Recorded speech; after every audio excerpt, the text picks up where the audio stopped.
Hello and welcome, I am Arumba, still and always. I don't know why I keep saying that, that's my new intro now apparently.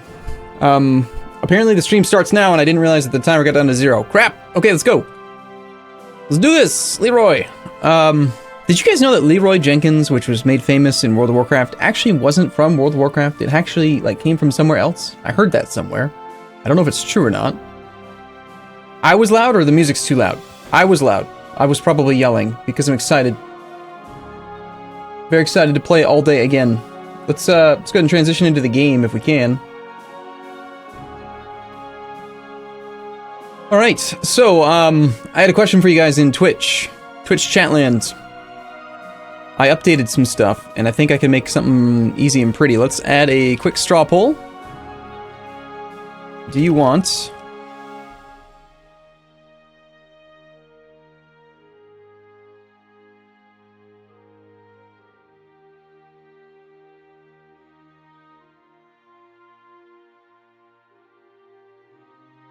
I need the support of Twitchers. You Twitch peoples. Okay, so there's a number of things. Number one is that we have 2 polls, right? There's one that's... Sure it's only 2 months, P. Pretty sure it's only 2 months. Well, how'd you get to 5? Congratulations. It just gave you extra. So, okay. There are 2 polls. One poll is asking right now, do you want to have the music track overlay in the game scene while we're playing? And what that would look like is, let me show you real quick. I will add it to my overlay. Add new, text, existing, Winamp, currently playing this thing. Make it smaller.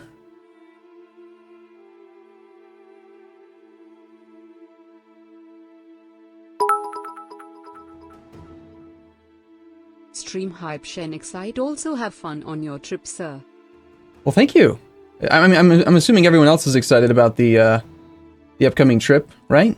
You guys are all going somewhere for spring break, right? I hope. Okay,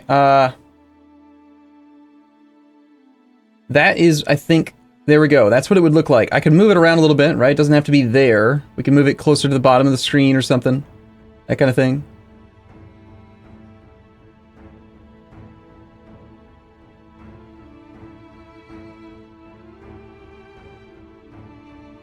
And the reason why this is worth taking, I think, a little bit of time to try to decide is just because we're using music from not just one game. What if I move it down even further and put it right on the bottom of the screen? I'm disappointed in everyone who didn't vote what? Who didn't vote what? What? What are you talking about? What is this?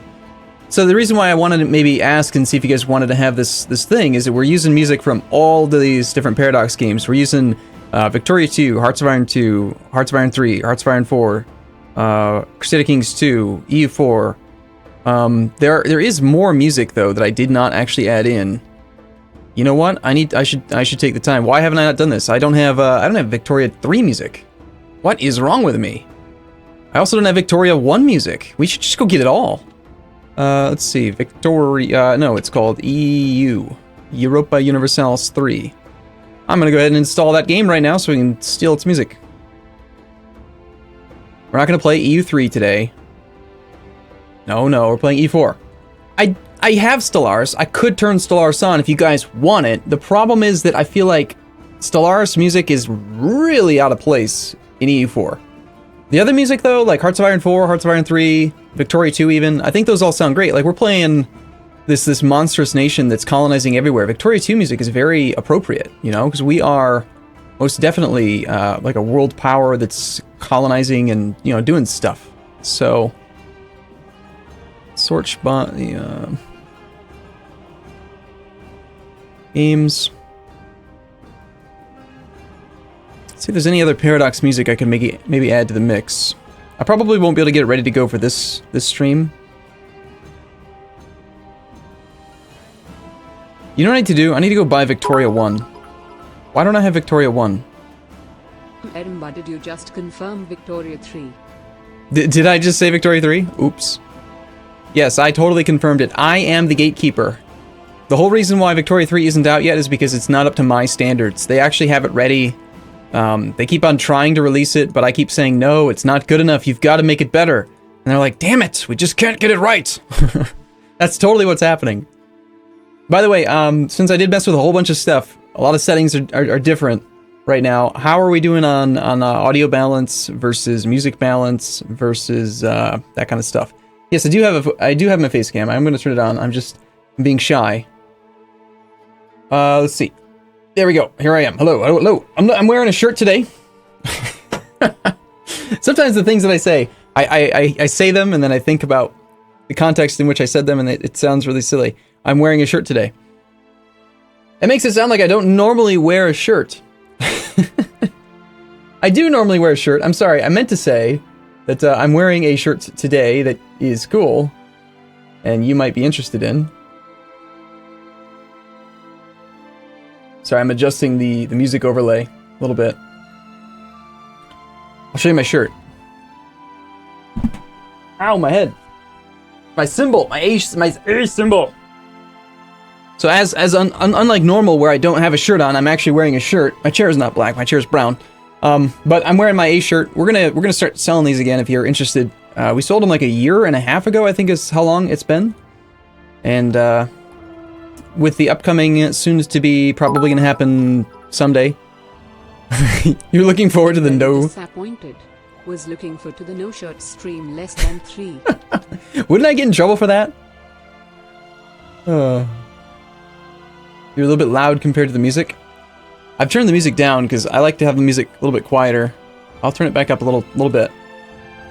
Okay. I think I may have bumped my mic at one point, and I hate when that happens because you get so used to it being at the exact perfect spot, and then if you ever touch it ever, it's wrong. It's just wrong. The shirt and the chair are not the same color. If you think that this is black, this is black. This is not black. They're not the same color.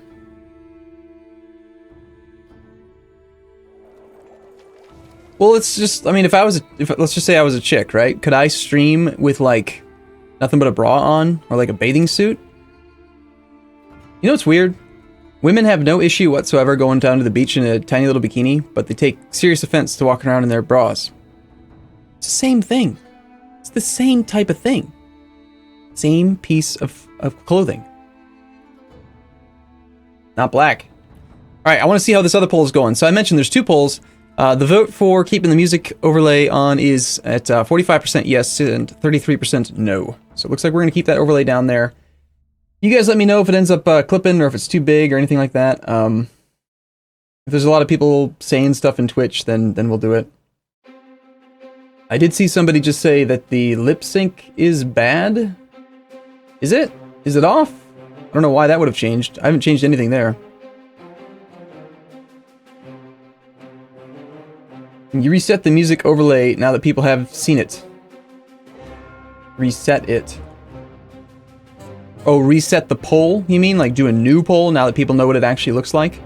Because here's the results that we had, I guess before I had enabled it. I guess, yeah, I think it's fair to do a re-vote. Music overlay. Revote.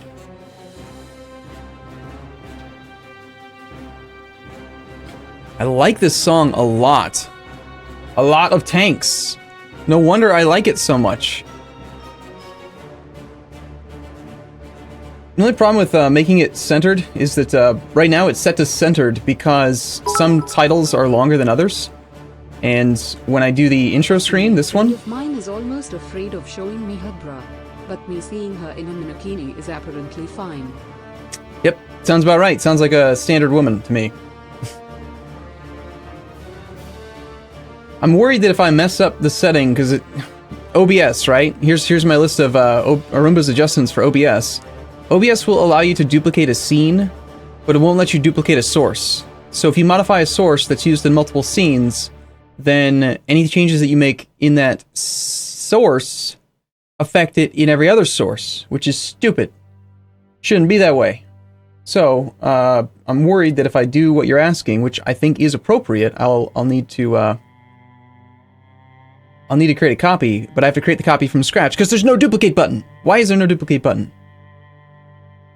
All right, let's see what happens if I just try making it alignment left on just this scene. No, that's not right. It's not supposed to be this scene either way. It's supposed to be the other one.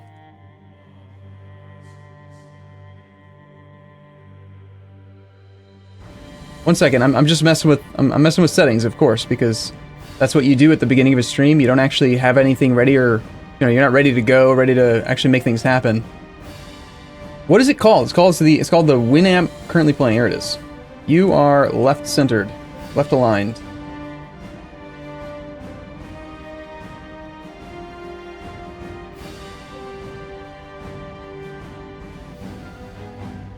Yeah, see, look at that. There we go. So, if I do what I just said, now I need to duplicate this thing because these see how it's left centered here now? But in the game, when we get into the actual game, now it's left centered down here too. So I need to have two of them, and I can't duplicate it. So I've got to go recreate the entire thing from scratch, just because in one scene I want it to be centered, in the other scene I want it to be different. So annoying. All right, the revote says what? Largely in favor, 70% in favor of keeping the music overlay on. Excellent. Okay, next there is a poll that I want you guys, if you weren't here at the very beginning of the stream when I linked it, I want to relink it now because this is going to be a lot of fun, I think. Where's my poll? Where did it go?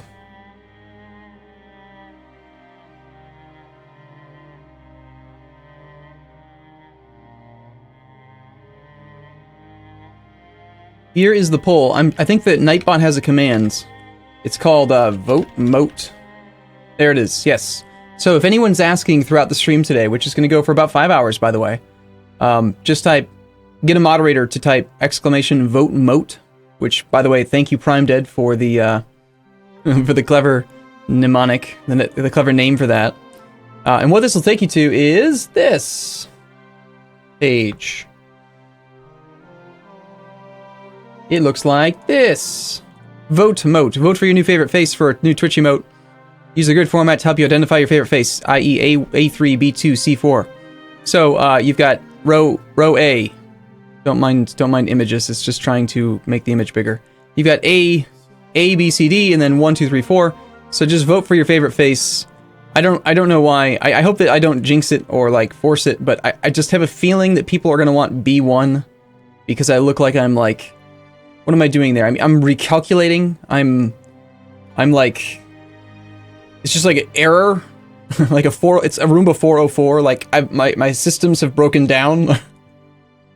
Everyone has bad, like if you take enough pictures of somebody, you're gonna get, I like C2 by the way as well. I don't know what that face was.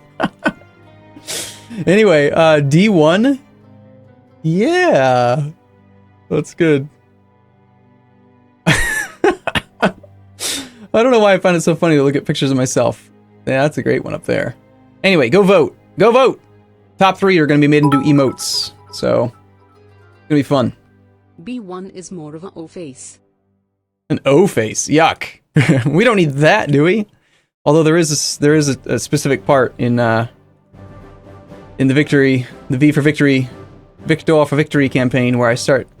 I feel guilty at the end of the episode. I'm just like, I need to stop making these orgasm sounds because I keep doing it and it's not good. Yeah, don't vote in chat, guys. Like, you guys can tell. Yeah, okay. You can chat. Go ahead and chat. Talk about what you guys like. But just remember that the actual vote is, that is a Google form and you have to answer it. There's 3 questions at the bottom of that where you check off. There's like 16 or 14 different answers. A1, A2, A3. You check off your first pick, second pick, third pick, and then we'll aggregate those scores and weight them, and the top 3 that get the most points overall, I think I'm going to turn into new emotes. We also have an entirely second set that is just smiles. We're looking for like a smile emote too, but I wanted to do this one first because I just thought it'd be funnier with all the weird randomness. So yeah, I grab some chapstick. How are the votes being counted? Yes, it does matter. The order does matter. First place, I'm going to weight probably at like a score of. I'm reminded of. Were any of you in Twitch chat? Were you guys swimmers? I don't remember exactly how it works, but I remember when I was on the swim team, What you did had... you do with the 6 emotes I made sitting in the shared drive? I don't know. I don't know. I don't know. I forgot about them. You need to remind me, William. Mom. I'm sorry. We'll submit them soon. You guys realize that the more subscribers I have, the more emotes we're allowed to have? Like, Twitch will give me more slots. We can have as many as you want. We can have as many as we want. All we have to do is just impress Twitch. Make them bend the knee. What was I saying? Something about swimming. I remember, oh yeah, so I was on the swim team, right? And they had this setup where basically, it was funny. I thought it was hilarious because I played a lot of sports in high school. I tried almost every sport except for like hockey, and I never played baseball, never played lacrosse, but I played football, soccer, basketball, swimming, distance running, sprinting, so that would be cross country, and I did a lot of them, right? I did a lot of different sports, and the thing that I thought was funny about swim meets was that you had to decide the winner. It's like, how do you decide who wins? Because everyone kind of competes in their own individual heats and races and stuff. By the way, let me just real quick catch up on people who subscribed while we were gone. We've got Grusage, Alkoska, Admiral Thor, Pita, 1,001 bits. Nice. Double I, Kova double I. I'm disappointed in people who didn't vote for what? Telkus. Telkus cheers all the time. He's a cheering maniac. As is William now, apparently. And then Dino Tubes. Thank you for your subscription. New sub. Twitch Club. Twitch Prime. Bring forth the Prime. Right, so with swim meets, right, they don't do, it's not like, I won my race and so our whole team wins. They have to actually aggregate the total averages, right? Because like your team, your school could do better in the freestyle, but maybe you do really poorly in the diving section, or maybe you do really poorly in the backstroke. And so they would weight it, right? And there's scores and stuff like that. And so anyway, I'm thinking I'll do a voting system type thing like that, where like if you put a face in your number one response, it'll get like 6 points, maybe, or maybe 4. Maybe we'll do 4, and then second place will get 2 points, and then third place gets 1 point. And that way, it's still ranked, but, you know, if it just makes sense. I don't know. You guys tell me. We'll figure it out later. But just vote now. We'll use the information, whatever data we collect later, to actually put them together. And then I'll have William do all the work of putting it together, then I'll forget about it for a few weeks. How's that sound, William? I'm just trying to get under William's skin now. Okay, so let's see. We're playing EU4 Ryukyu. This is my last stream, guys. Forever.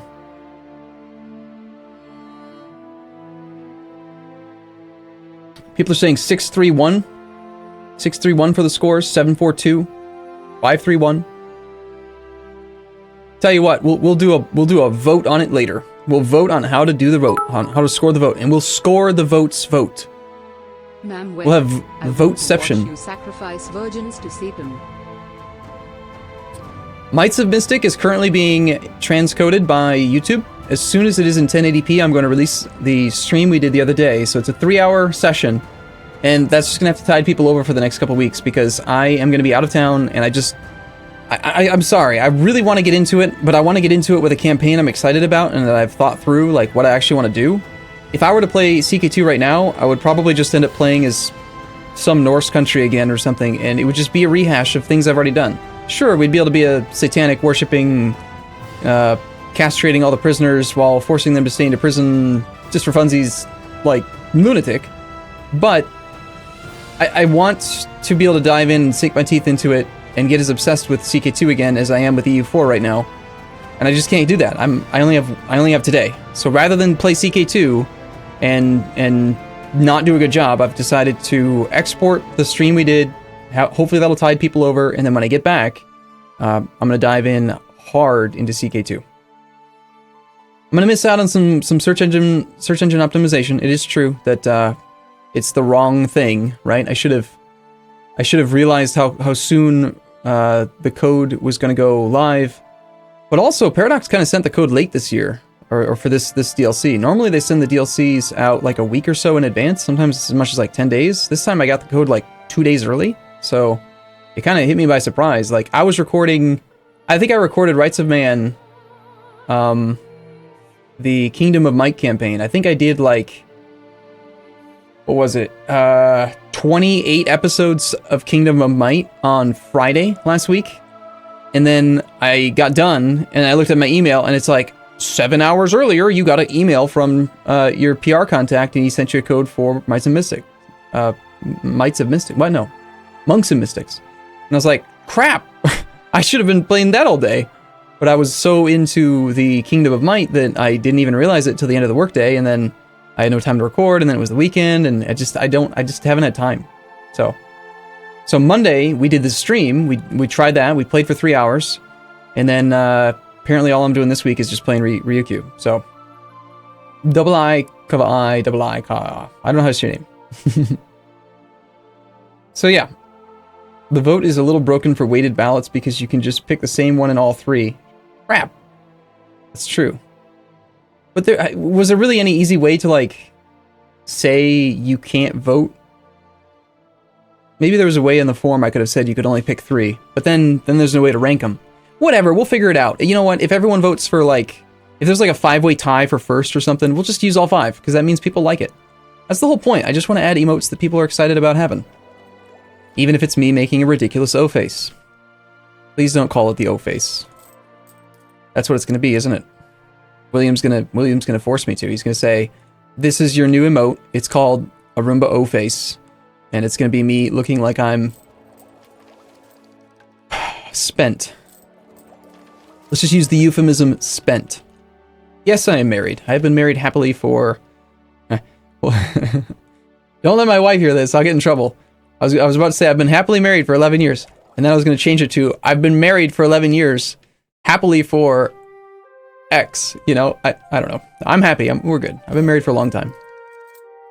Let's see. I'm 11 years? I don't know. You know what's tricky about marriage and reunion, like celebrating anniversaries, is that sometimes it's really hard to remember. There's just so many damn dates now. When I got married, I never expected that I'd have so many dates to remember. I've got to remember my anniversary, all my kids' birthdays, all her family's birthdays, my anniversary, what year it was. I have a hard time just remembering how old my kids are. Emote excite Arumba face.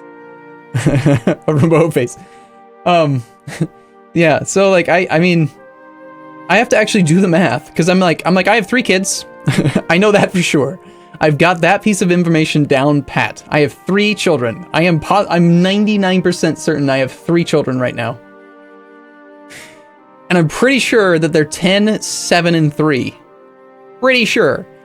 But before I say that, I have to mentally do the math on all 3 of them, which requires going through a whole slew of math. I've got to first remember their birthday, then I've got to remember the birth year, then I've got to calculate the annual number, like how many years have passed, then I've got to check to see has the current year's month passed yet, because I don't know. My mind doesn't work like hers does.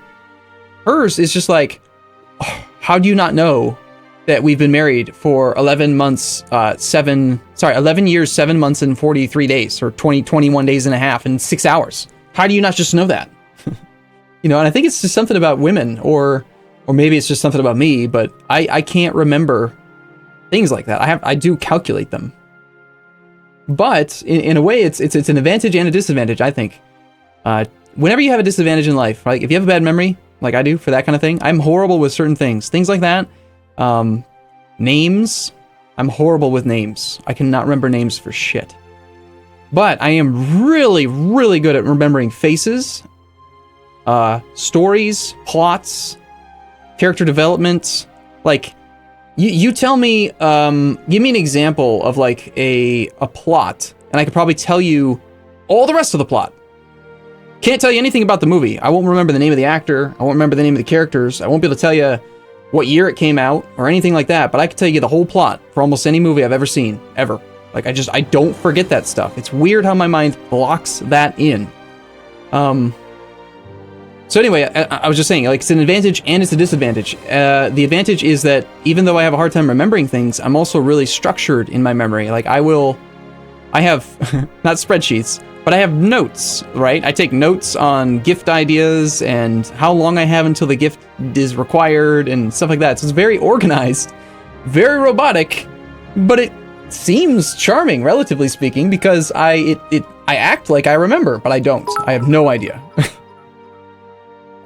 I cannot tell you how... Probably only real use of Facebook remembering friends' birthdays. Yeah, well, it's a shame I had to delete Facebook because of the security liability. Those guys are... I don't trust them. I sound like such a conspiracy theorist. But Facebook is a data leak, like a security leak threat, like crazy for me. I had to delete my Facebook account after having corrupted all of the data that they had on me, every single piece of personal information. I edited every field, changed it to something wrong, because if you try to delete your Facebook account, they don't actually delete it. And it kept coming up that people were finding my Facebook account, my personal profile, instead of the Arumba Facebook page. And like I said, I'm 99% sure I have 3 children, and so I have to take care of them, you know. And I can't let the 0.00 barely any 1% percentage of crazies out there, you know, come abduct my kids or something. Anyway, are we supposed to be playing games? I think we're supposed to be playing games. That's the whole point of this. I think I'm gonna restart my local recording because everything. For any movie, amuse Donnie Darko. Go. Never seen it. Never seen Donnie Darko. I'm sorry. I wish that you had said a movie that I've seen. I don't know why. Is it a good movie? If it's a really good movie, I'll go watch it. But like, I don't know. You'd have to give me another example.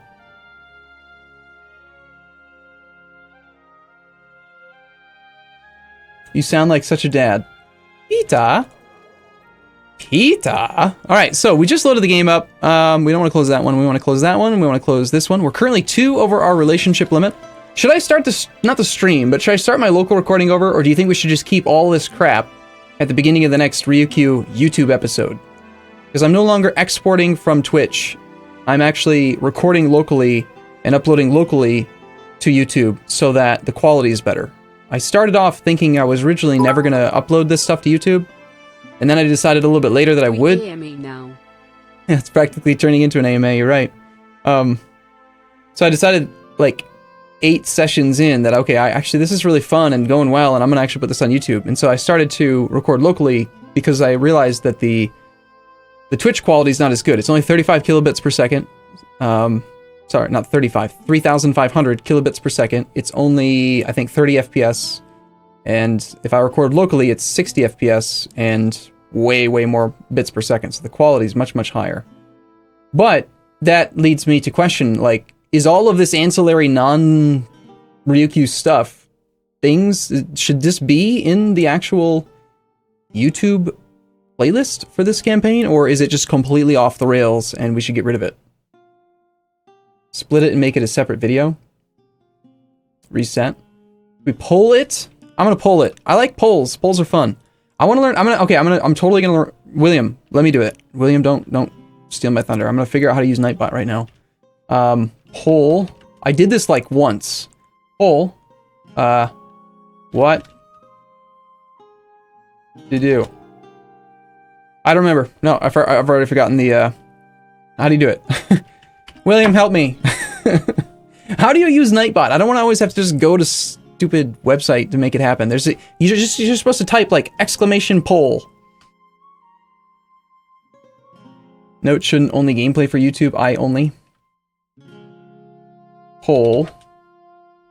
It's like exclamation poll space and then like the words, and you use like what what's the name for that vertical line thing? Is that part of the The lighting on your face is so much better today. Part of the Way less language? Dracula, way more alive. I'm glad you said that, Shutsip. Out of curiosity, did you watch the stream yesterday? Because I changed it yesterday. Are you saying it's better today versus yesterday, or better today versus like more than yesterday? Because if it's better than yesterday, I haven't changed anything, and now I don't understand why you think it looks better. But if it's compared, it's called a pipe? It's actually called a pipe? Weird. The bot commands for this channel are available at... Need a separate Arumba rant series. Hey, honestly, if any of you fellow Twitch moderators / editors want to go through and clip out or highlight out the ranting sections of these Ryukyu streams and have those separate, I will export them to YouTube. We'll put them into a playlist. But I can't do that right now myself, and it would take. I'm going to be gone for a couple weeks, so I can't actually take the time to do that. It's a lot of work to parse through hours and hours and hours of footage and actually find it. That's why I do have a lot of respect for people who can handle editing. I just don't like to edit. It's too much attention. I'm still waiting, William. Where's this command? You got to do it in chat so I can see it. He's saying he's got it, but he's not doing it.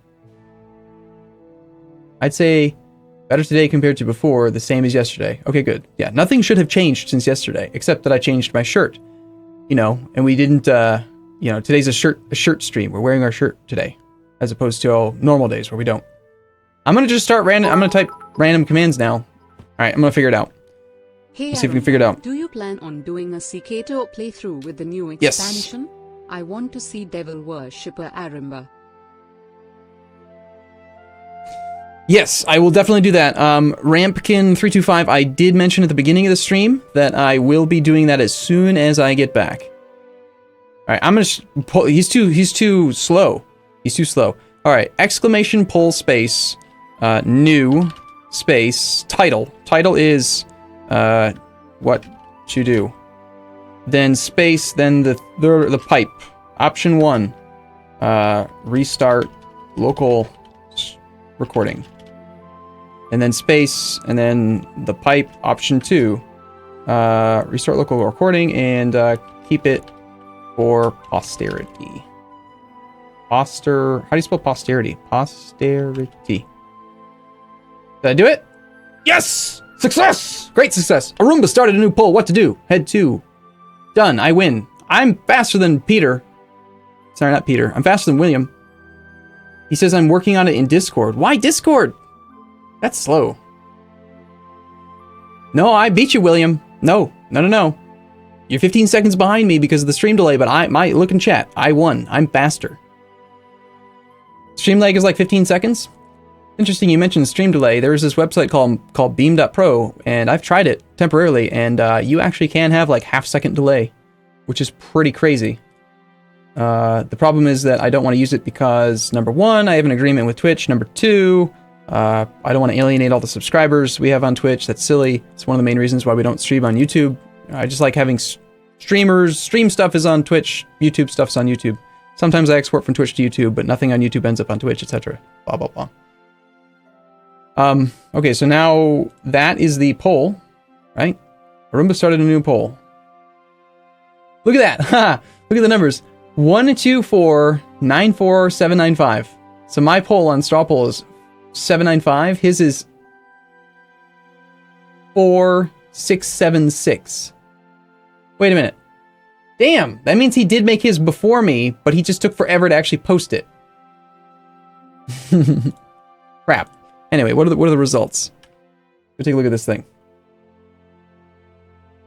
I'm really excited today. If I'm even more squirrely / distracted-y today, just be aware that it's because today is basically my last work day before this nice, awesome, cool vacation. And the thing that I'm really excited about is that my friend Ben is coming to visit. So I'm just like, I haven't seen him in a year, and he's awesome. So I can't wait to see him tonight. Keep it for posterity. 56-44. That's a lot of people saying we should keep it. I mean, I don't see a 57%. I mean, that's a 14% advantage.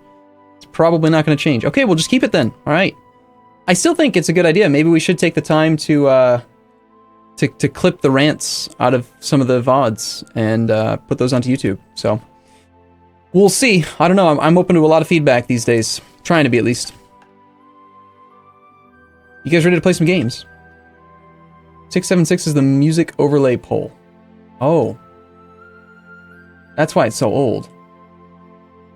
Now there's William just voting. He's just posting the wrong one. William, did you sleep last night? I don't think William got any rest. I think he's just lost the ability to. I think William needs a He needs a nap. Power nap. Okay. Final check before we actually get started then. How's volume and color? Because again, I've messed with a lot of settings and I don't like when things are different because I need to know.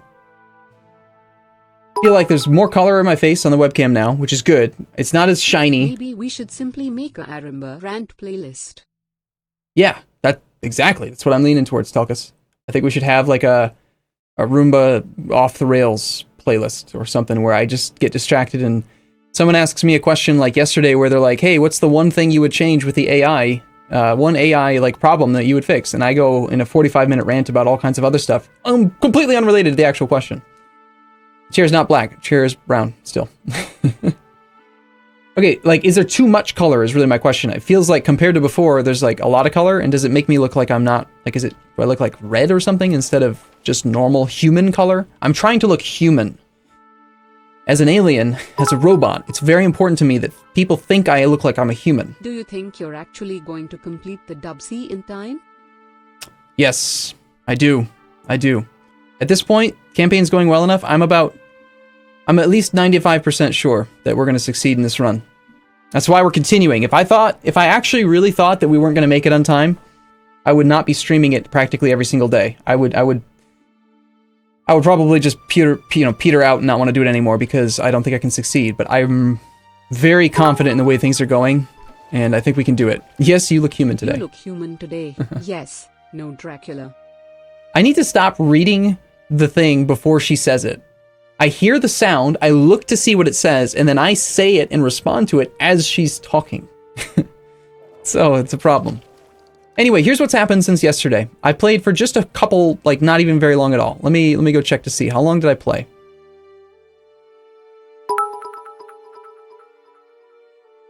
Don't look at it. More reddish, but it's not too bad. The beard though appears to be clipping a bit. Clipping like clipping how? Clipping like the green screen is catching it? Because it did do this weird thing yesterday where it was green screening yellow. I think I need to mess with those settings a bit. And my beard comes in red. It's long enough now that it's coming in red. So red is kinda yellow, right? There's some, I don't know. S-Doctor! Thank you for your subscription. What am I looking for? I'm looking for Ryukyu video, last session. And we'll just check the date at the end. It was May of 40 is where we ended up. Hashtag bring back Dracula Arumba. Dracula Arumba?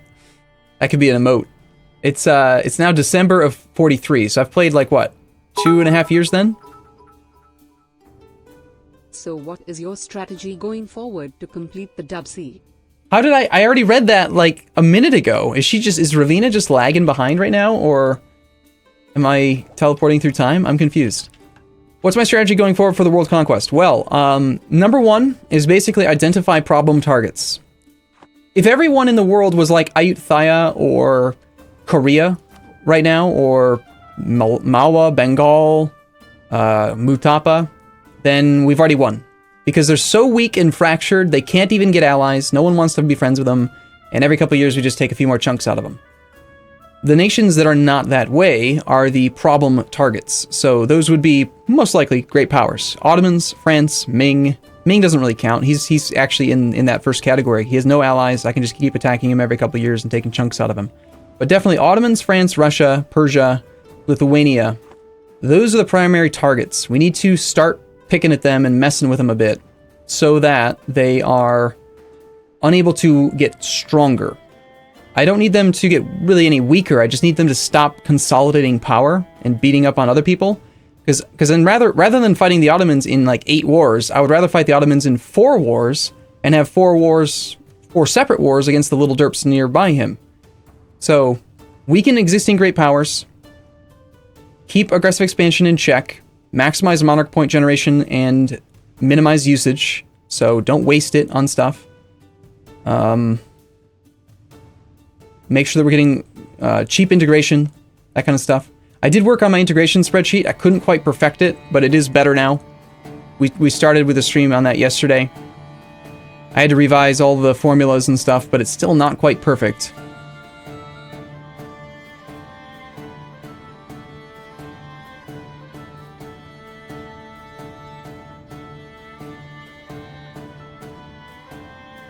It's off right now by about 44 points, and I'm still not quite sure why. I can't... I need more time to rehash exactly what they're doing with the calculation. I think what they might actually be doing is that for diplomatic integration, I think they take... Music sounds really loud to me right now. With hostile core creation, I know from experience, when I core land personally that has hostile core creation, that it takes hostile core creation and then additively adds in your reductions to coring cost. So if there's, like, say, spices plus 20, and you have a claim, then it's not times 1.2 times 0.9. It's instead times, in parentheses, 0.2 minus 0.1. And so then the number just ends up getting multiplied by 1.1. Versus the other way around, which would actually take you from 1 times 1.2 times 0.9 equals 1.08. So it's a minor difference, right? We're talking about 1.1 versus 1.08. But it adds up when you're talking about thousands of diplo points. So that's how that works, I know for sure, with regular coring. But I think it might actually be different for diplomatic integration, because that's the only explanation I can come up with for why my number is not accurate right now. I think it's taking hostile core creation, additively multiplying that with base core creation cost, and then it's just doing a completely separate calculation for the diplomatic annexation portion, because I think that's what they do. I think that's it. I'm going to do another poll, because now I know how to do them, I think. So poll, new, time for play.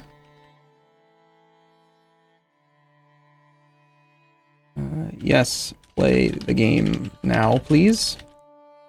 Or let's go play with spreadsheets. Because I think I know how to solve the problem. I'm pretty sure I figured out what the actual mistake is. Why I'm off by 40. I just didn't have time to fix it before I started the stream today. So it is relevant because we are currently integrating the Maldives, and we have 797 progress so far. And I'm calculating that I'm probably going to have him integrated somewhere around 1800 or so. So we're going to have him integrated pretty soon, probably in today's stream. And knowing exactly where or when, what the number will be. People are getting a little bit antsy. A lot more people are just like, play the game. Stop it! You've been streaming for 52 minutes, man. Play the game, damn it.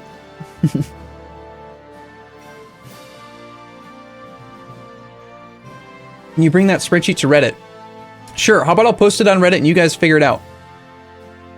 Anyone that likes spreadsheets, you guys can work on it. It'll be a community thing now. That's fine.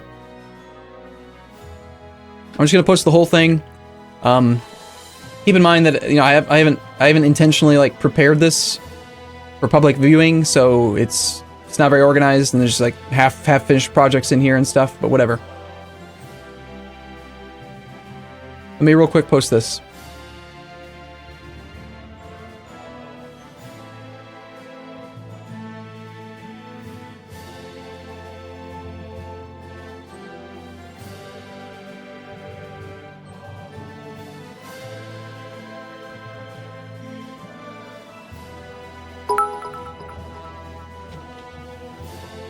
So first you money grab with emotes, then you make us do your Excel. I'm sorry! Hey, you're not allowed to call me out on things, what? Alright, I posted it to Reddit. If you guys want to go mess with it, if you're interested in that kind of stuff, you want to have it up on another screen or something, we're gonna go play EU4 though now, because I did say, I think I said in Twitch, there's like this thing where you say what game you're playing. It's been set to EU4 for a while, so in theory we're supposed to be playing EU4. So, let me catch you up. What did we do? What did I do? If you were here last night, you may recall that I accidentally declared war on England. I was looking at the wrong number or something, and I did a threatened war, and he said no. I thought he was going to say yes, but he actually said no, and so we ended up going to war with him. I then tweeted a couple times because it turns out he probably should have just given us the damn province, because he had it mothballed. He had like 8k troops here, so I hired 4 mercs in these 4 provinces down here.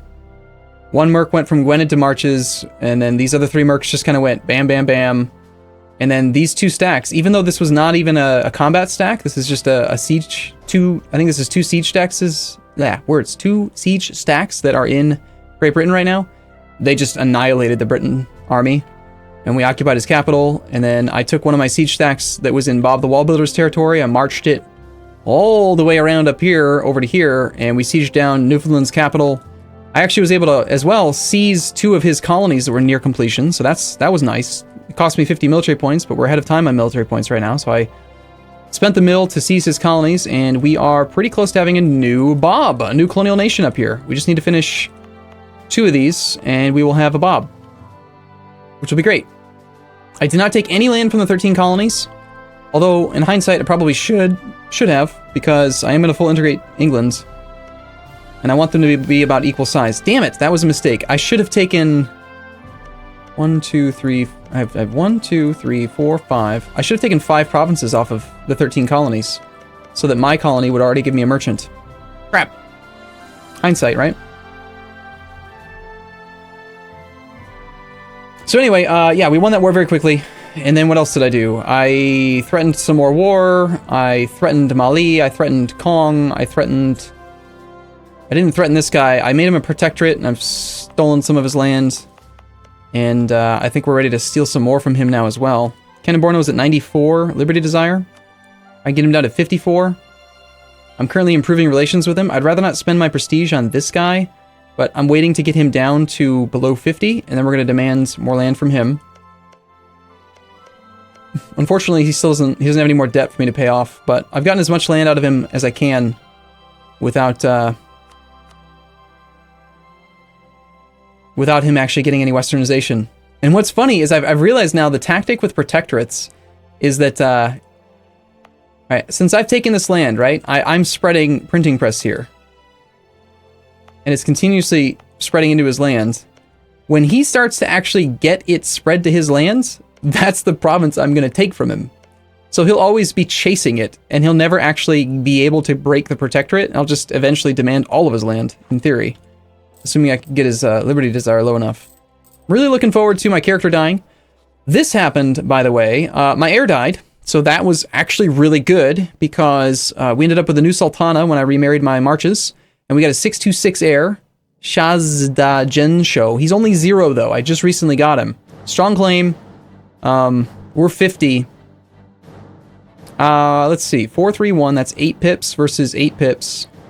You can't abdicate while you have a potential regency, but if this guy dies, I won't be upset, because I like her point distribution better. That's 7 in the 2 that I care about versus 6 in the 2 that I care about. And also I want to get rid of this malevolent. So I was thinking about this. Do you guys think that we should maybe make our ruler into a general, not use him in any combat, so we don't want to take a 2 stab hit, but I kind of want him to die. The sooner he dies, the sooner we get architectural, the music just is too loud for me. Maybe I need to move the mic back further so the balance is like better, but it's too loud, it distracts me. My focus goes away. I can really only handle it at about that volume. Sorry. Anyway, I don't want to lose the 2 stab from having him like be a leader in combat or something, unless he's a god general and I'll have to use him. But the thing is that I kind of want him to die. I'm leaning toward doing that. General as ruler to speed along your heir.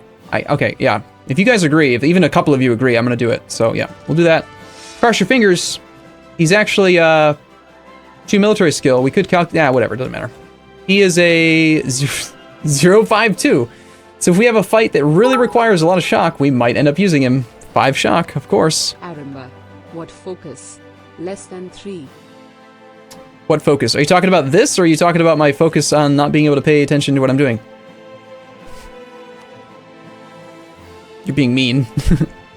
Alright, check alliances. Corchin, April of 44, and then we've got Portuguese Louisiana in 45. That's the one I'm really excited about. In 18 months, we get to full annex Portugal. Then we stop being at 8 out of 6 relations. Corchin doesn't matter too much. I've still got a claim on him.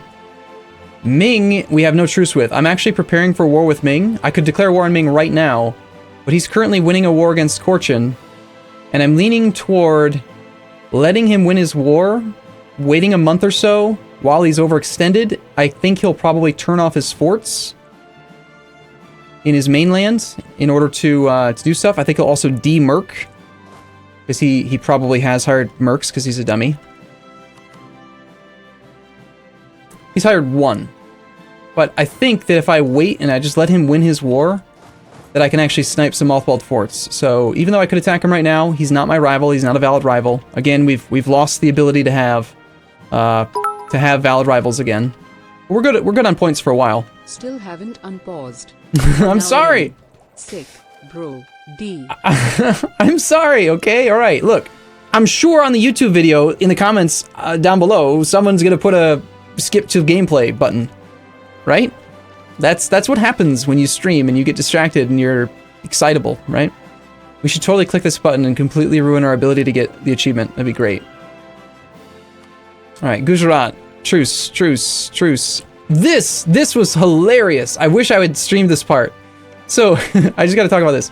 Malwa declared war on Gondwana, trying to take over this 27 development province. He called in Bengal against Gondwana and Jaunpur. Didn't the people vote for you to play the game? Tell me it's fine. I voted for spreadsheets anyway. This is almost as good. Anyway, real quick, I had my siege stack in Mandala helping out, like putting down rebels or something. I noticed that there was a 20 stack for for Malwa sieging down the capital of Gondwana, and there was a 45 stack from Jaunpur marching in, and so Orissa had a claim on it. I right-clicked on Gondwana, and I saw that Jaunpur, despite defending against Malwa and Bengal, did not want to defend him in another war. So, I knew Jaunpur was going to win the battle, for sure, but that he would not be hostile to me if I declared war. So I declared war, and then I just moved the 16 stack in, assumed the siege ticks that Malwa had assumed that he had already committed. He had like a 60% chance, and he kept failing his siege. And so Jaunpur murdered Malwa's army while we're just standing there just like, hi!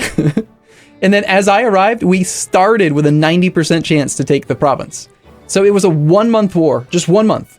Just walked in, sat there, took it, gave it to Orissa. Then Malwa and Bengal end up getting me like, well, we don't have a ticking war score anymore because no one controls the war goal. And so they just kind of like petered out, and it's really funny. Really funny, I thought. All right. So Ming is the primary war goal right now. Beyond that, in a year and a half, we've got Portugal. I recently just did a quick war against Scotland, and I think I took these two provinces. They are just barely cored. I was leaning toward trying to full integrate him, but it would cost me way too many points to actually get to 4 claims. 4 claims is a lot more than just 2. Anyway, diplomats. What are we doing with our diplomats? We're spying on Ethiopia. I demanded this province. This guy became a protectorate. As soon as this core is done, we can start stealing land from him. I fabricated on the Ottomans just to see. Ottomans won't surrender to me. He thinks relative strength of the alliance is not a reason. It's not a good enough reason. So that means we're not strong enough yet. We need to get stronger. I want to scare the Ottomans. Meanwhile, if I attack Hejaz, the Ottomans will defend him. If I attack Yemen, no one will defend him. But it is glorious. Glorious in the eyes of God. It's kind of tempting, though. I was hoping that he would just accept the threat and give me that fort. Ah, yes. So he's only a couple reasons away. In 17 months... National pride is forcing me to insist that you let Scotland full occupy you. No. I just love doing this. He only has 1 fort, and I'm gonna demand it from him, and then we'll declare war on him when he has no forts. Just real quick, greater than no unpausing for another hour. Okay. Any other things we can do right now while we're at peace? Malwa, I think I already threatened. So it's really just focusing in up here on Ming, keep on getting claims on England. I'm getting a claim on France. That's another thing I've started to do. Since I took this land from England unexpectedly, I now have a sea tile border with Normandy, and I'm going to start trying to threaten France for any land that is in the English Channel. And see when he's ready to just start giving me land. Eventually we're gonna have to attack him, but if I could just start sniping his land up here, we can move into the English Channel a lot sooner. Finally, we're also waiting on Brittany to either give me the land or... I mean, he's small enough that we can full annex him. 75%. I want you to add these up real quick. 6 plus 12 plus 11 and 9 is 20 plus his capital is 27. 65 is what I count in these provinces over here. So he's got 10 more war scores somewhere, probably in colonies that are not part of a nation yet. Also, the Terra Incognita went away for quite a bit of the land right now, so I can actually see all of Antilles now. And I realized that if I full annex Brittany, I will integrate Antilles. I'll get his subject. If I do it in this order, if I full annex Brittany, and then I integrate Scotland, and in that war, I transfer control of the Scottish colonies. 1, 2, 3. Arumba, if the only tags in the world is controlled by you, does the game still continue? Yes, it does. Absolutely. So there's 4 Scottish colonies in the Caribbean. And there's 1 owned by Denmark. So that's up to 5. Antilles has 1, 2, 3, 4, 5. If I give every other province that Scotland and Denmark own to Antilles, I can still get another merchant out of the Caribbean. It'll be a little bit tricky, but it could happen. So I'm still thinking about, like, threatening war for 1 more province on this guy. And then we declare. But, yeah, we want to full annex Brittany soon. Okay, so those are the things. Whatever I just said, all those things. We're about to war with Ming. We need to pay attention to France. 18 months till Castile and all that. Remember to demand territory from these guys soon. Hopefully our general dies.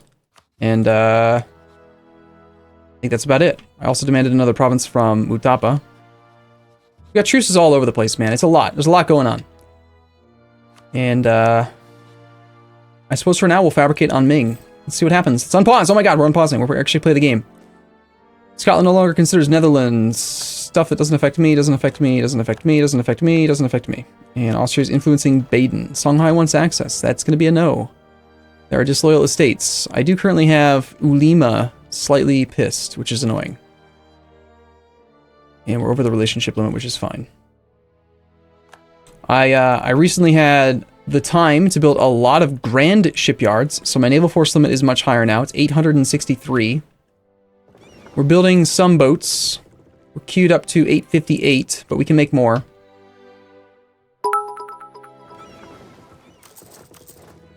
Ryukyu, our national beverage. 3 Mountain Dew. I like that. That's clever. Let's see. If I build 1 more of these, we will be at... A 16 stack would put me slightly over the force limit. I do want to start building some more regimental camps. I've built them like almost everywhere that I can, but I just don't feel like I have enough force limit right now.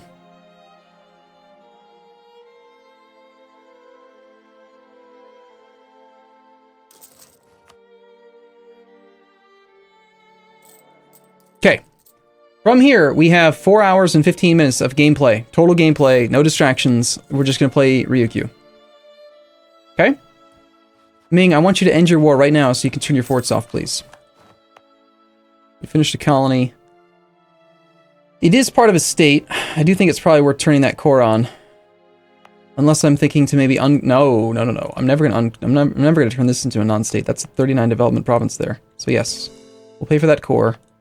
There were a few other provinces that I was considering coring, but haven't yet, because I kind of need the admin points, I think. So I don't know why I just decided to do that one, but...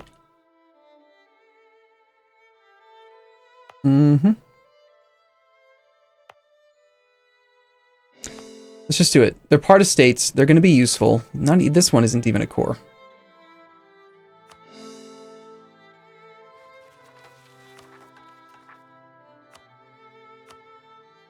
We've also got a lot of colonies, former colonies from either Kedah or Castile. I did take a bunch of England's stuff. I paid a few diplo points just to clean him up. I'm a little concerned that I didn't take enough from England, because he's at 95% war score right now. And I realized after the fact that if he colonizes like 2 provinces or does a little bit of development, he might push himself above 100%, and then I won't be able to full annex him in the next war. That was my primary goal, was get him down to an annexable size, and France rivaled Austria. France, why not me? France, rival me. I think I should core this one too. The thing is, I don't need to. You know, it's not causing any overextension. It is a good province. It is part of a state, but what do I gain? I gain money, manpower, trade power. Don't really need any of those things. So I guess I gotta just force myself to not do that. I just got done saying that I need to be efficient with my monarch points. Look at Ming suffering 110. Nice, that's a good event. He's got 110 troops here. He's suffering 4.5% attrition with 110 men. 110 times 0.45. No, 110 times 45. 4,000. He's losing 5,000 manpower a month with that army right now. What happened to the 2x Factorio? Damn it! Stop doing that, Arumba. 2x Factorio vids per day. 3. Let Ravina talk. Look at it after she's done, instead of pre-reading it. I was looking at the amount of Factorio I would need to cover my break, and it was like 27 episodes, and they're a half hour long, and it was like 18 hours of Factorio I would have to play. I just didn't want to play that much Factorio right now, and then also, I wanted to play Ryukyu. So, some of the principal primary reasons. So, just waiting on Ming's peace. I have the mission to reduce overextension, so I should probably stop demanding land for just a moment. If we can wait till September of 45, we can actually get this mission complete. We do need to check on the loyalty of our subjects. I've got Catalonia and Savoy are both really getting kind of pissy, like really up there pissy. I barely have Orissa in line. Betsimisaraka and Hisenwi are doing fine. Tonga's close. But then none of them are going into debt anymore. Like, I've made them all too strong. Look at this. Betsimisaraka is making 8 ducats net. 20 ducats net for Tongu. 6 for Orissa. 14, 4, 12, 13. Like, I'm not subsidizing any of them anymore. They're all just doing really well. So, if they don't take on debt, I can't pay off their loans. If I can't pay off their loans, then their collective power makes them think that they're too strong for me. We are annexing vassals. We're just annexing 1 right now.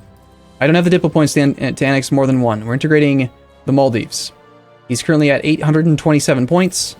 And rough math, since again that spreadsheet's not quite complete, I do have the policy that I can turn on to reduce the cost by 20%. In theory, we just take the current cost of 2416, divide it by the current reduction we have, which is 25%, so divide it by 0.75. Base cost should be like 3221.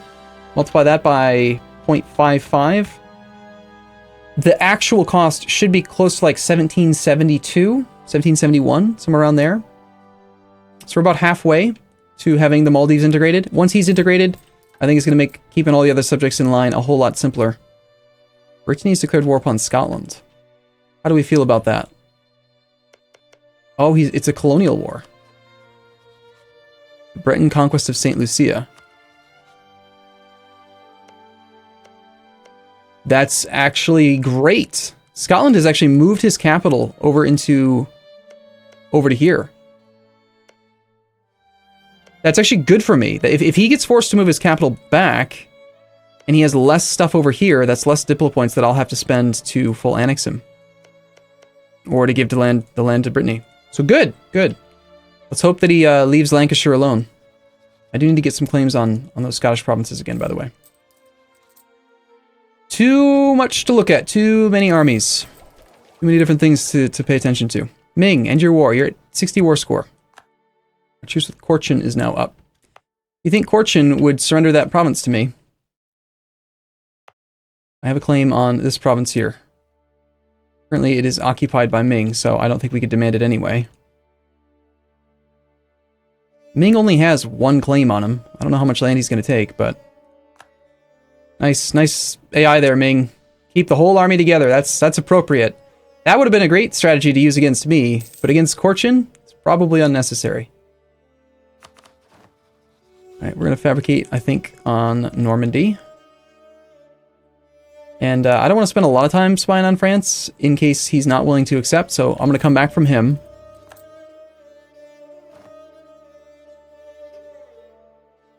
Don't let me take more land while we have this overextension mission. I'd like to speed up the integration of the Maldives. Very excited to stop guaranteeing Portugal, get my extra Diplo point back. Being at 8 out of 6 is costly, but preventing those colonial subjects from breaking free from Portugal, I think, was the right call. Portugal still has no allies, as far as I know, which is great. Our truce with Portugal is up in July of 45. We're coming up on it, 14 months away. Getting lots of pop-ups about policies and stuff because I've got a lot of nations set to special interest.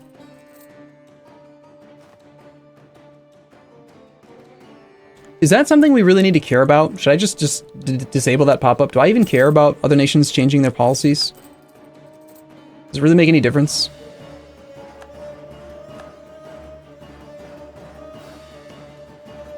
Got a negative 36% chance to take the capital. I don't know why he's fighting so hard to siege the capital down unless he's... There's no way. There's no way, right? Okay, he can't full annex him. I don't get it. With 60 war score, he should be able to get the peace deal he wants.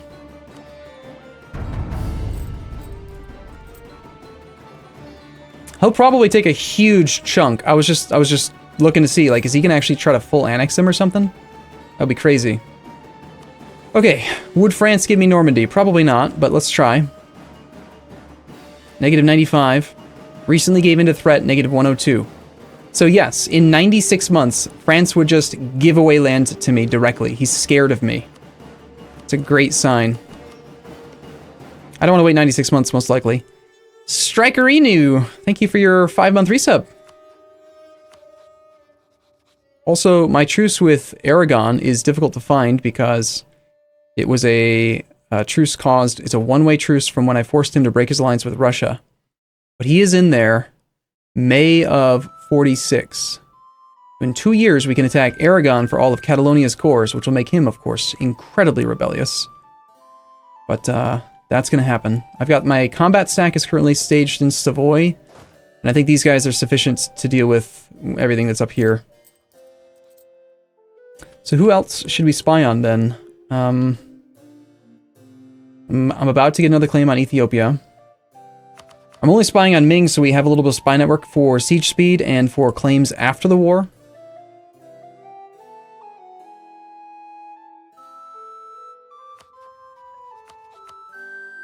We are 10 reasons away from a fort steal there. There's a 39 development mothballed fort here that Mor Sangali just got full annexed, but I do think I want to attack this guy.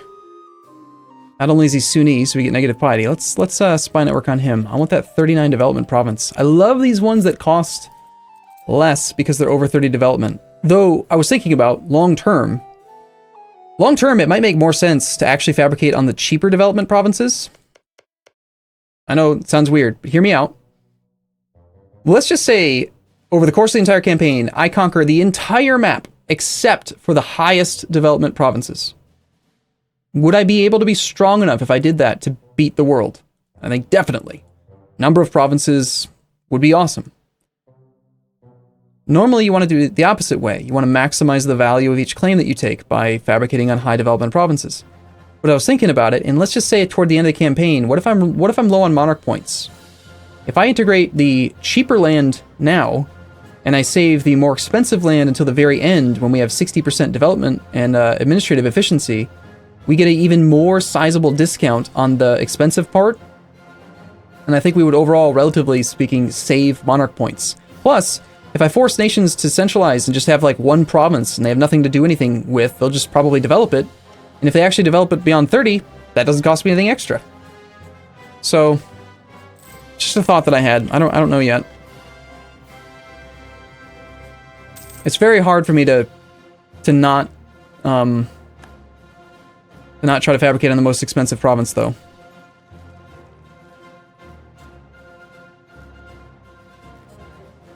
especially when you're doing things like threaten war.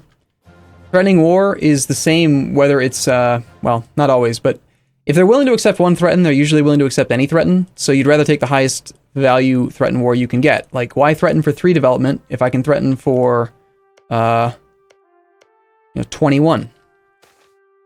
But you don't really save anything, you're spending as fast as you earn it anyway.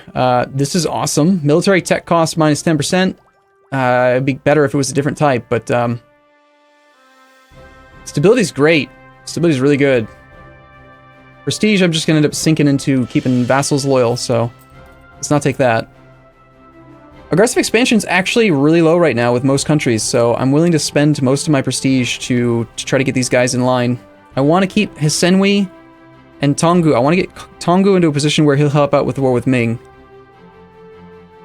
So we're going to placate him for the beginning of next month.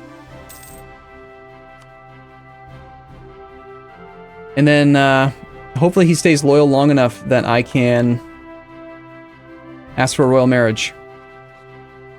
We need to wait 1 month for his disloyal attitude to go away.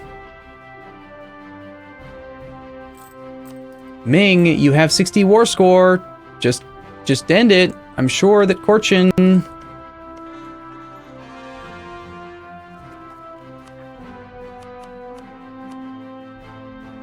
Alright, that was probably... not one of those. Not that one. I have no idea where that core is. Could have been this one. Beats me.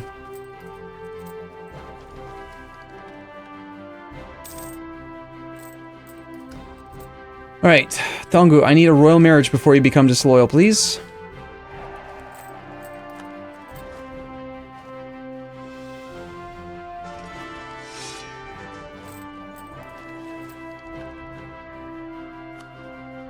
I think staying at peace is okay. For a moment. We're mostly waiting on truce timers right now. I did a ton of wars recently. And if you recall, at the beginning of the streams yesterday, because, well, one stream, but multiple sessions yesterday, we spent a ton of time at peace, and we still ended up getting a lot of wars in, too. So it's just about... it's about balance. There's no reason to be taking land if you can't actually core it. There's no reason to be overextending yourself when you don't need to.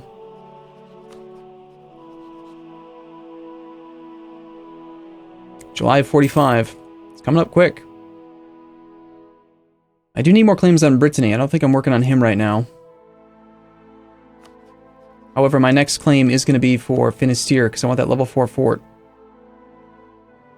So, assuming that these claims aren't going to expire in the next number of years, then I think we're okay. I don't like his increased scoring cost, but... Any chance we're taking tech soon? Yeah, we're taking tech in the next 4 years. We should be spying on somebody for tech discounts. Naples again, 59 tech. My admin? Yeah, he'll probably have admin tech 20 as well. He's ahead of time and like all tech right now. I won't be able to use the claim, the spy network on him afterwards though, so... Is there anyone else we could use instead? East Frisia. Not really. Alright, whatever. I wanna get the tech discount if I can. Monarch points are great.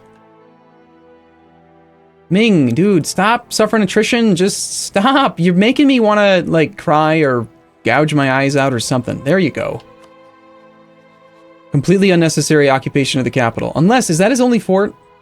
It's not. It's not even his only fort. So it's not like he was blocked for not having an occupied fort or anything. He's just sieging stuff down for the fun of it.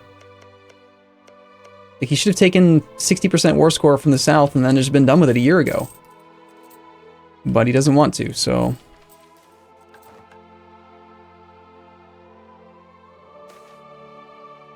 Influenced decisions.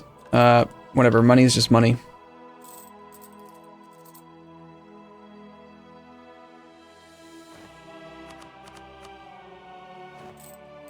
So long as we're below 1, doesn't really matter.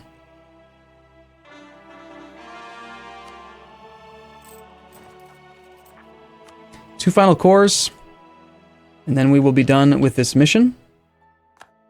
The Jazz is continuously transferring and not transferring trade power to the Ottomans. Don't know why they do that. Only One more month and you've played for a year. Yay, we're making progress then. Look at this guy. He's not even sieging the other provinces, but he won't peace out. I swear to God, this guy. My combat stack over here right now. What was the reason for that? This is a combat stack. I guess it was going to go... Well, I don't know if it was going to go, but it is now going to go here. I think I buried a combat stack, or... Was it... It could have been rebels. It could have also just been that I saw Ming's army up north, so I wanted to keep it up north, but yeah. Let's move these boats around to that side. I've got 3 siege stacks over here. These 2 siege stacks are helping put down unrest from my subjects. If we have the force limit for it, which it looks like we do now, I want another siege stack up here. And I want to make sure that these 2 are loyal before we get started on the war. Orissa's at 47. Also got to make sure that the Maldives stay loyal. We don't want to slow their integration at all.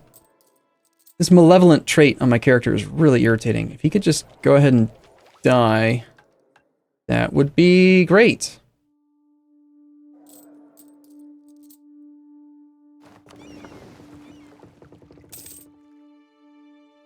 Now you might think that we're missing out on a lot of time by not just attacking Ming and sieging down his forts.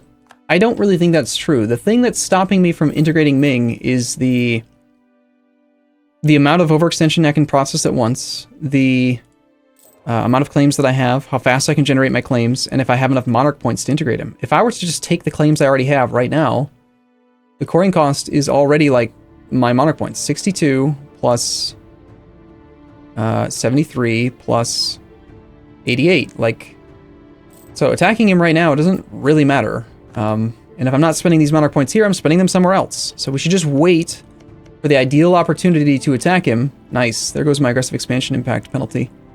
Wait for the ideal opportunity where he's gonna, like, you know, have his army out of position, or he's gonna mothball his forts and just make the war as easy as we possibly can, so that we spend less time at war. The more time I stay at peace, the more time my subjects have no war exhaustion, and they have autonomy decay, I have autonomy decay, and being at peace, it's a surprising thing, I think, that I've done world conquest before, so I'm not just saying things not knowing for sure if what I'm saying is correct at all. I'm confident, I've done it before. The key to succeeding with a world conquest is that you have to actually be balanced. You have to have a good amount of time spent at peace.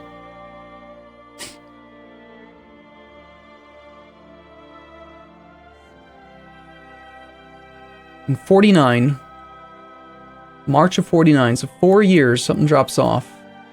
I think I can take a 10-year modifier, bump their influence up to 85, and get a few diplo points off this guy right now. I think I'm gonna do that. Do you ever feel like a circus monkey with all the people throwing dollar in the hat in front of you and you having to react to what shitty jokes they make? Arumba 26 cents. Circus monkey, no. What does that remind me of? It's like, some kid says, like, dance! Like, you know, like, dance monkey or dance something. You know, you guys know what I'm talking about? Is a thing. So, yeah. Those guys are disloyal now, but that's okay. And we gotta... that is not an admiral we're keeping. If he actually had some combat pips, I might have kept him around and gone with fewer actual generals, but... not when he's built that way. Alright, Ethiopia. I currently have no claims on Ethiopia. I had hoped that the Ottomans would give me Suez, and that way I could demand Cairo from Ethiopia. But instead, if he won't, then I want to work toward either his forts or his higher development provinces. Preferably his forts.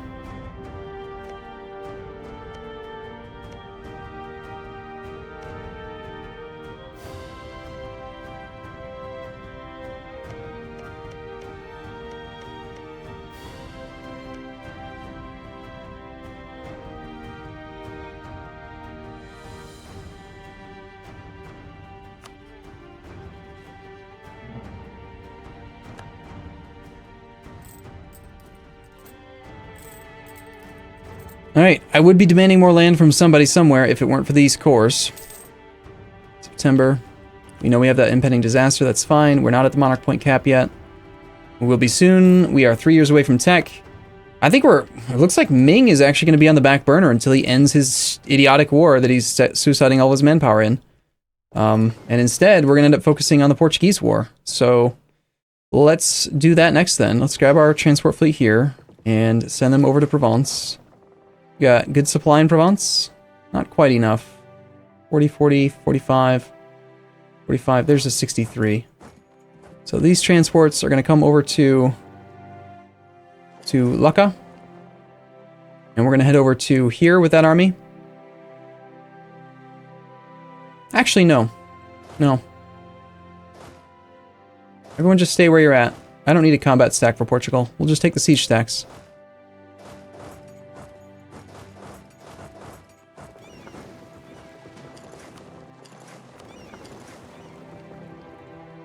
We'll just ferry them down there. It's a little bit quicker anyway. We're going to be declaring war on... Oh, you lost your claim on Oregon? You fool. I needed you to have a claim, you idiot.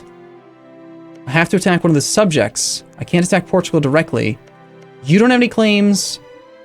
You don't have any claims. You don't have any claims. And you don't have any claims. Where the hell did my claims on his subjects go? He had a claim on Oregon and it's gone now. Damn it. Like we gotta spy on Portugal before we can actually make him into a subject. That's like another 9 months, 10 months of being over the relationship limit now that I have to pay for. Damn.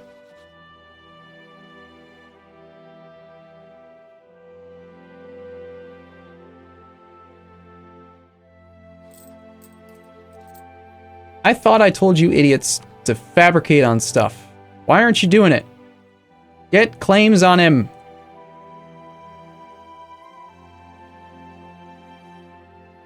Stupid subjects. They got all these diplomats, they got nothing to spend them on. And yet they won't fabricate claims. Off the wall builder, I distinctly remember telling you to hate Portuguese Mexico, who's in a state of perpetual bankruptcy, by the way. And yet he won't fabricate on it. That drives me nuts, man. I don't like derps being stupid and letting claims expire or taking wrong event decisions. You know, it wouldn't surprise me if he actually got his claim from, like, an event. That he didn't actually do it himself, he just got lucky. Arumba, it's 5 AM where I am. Here, have my money. Also, why is the Indian robot lady active? Why is she? Is or isn't? She is active. Why is she? I like her. That's the main reason. I just think she sounds funny. Well, not funny. I just like the way she sounds. Let's put it that way.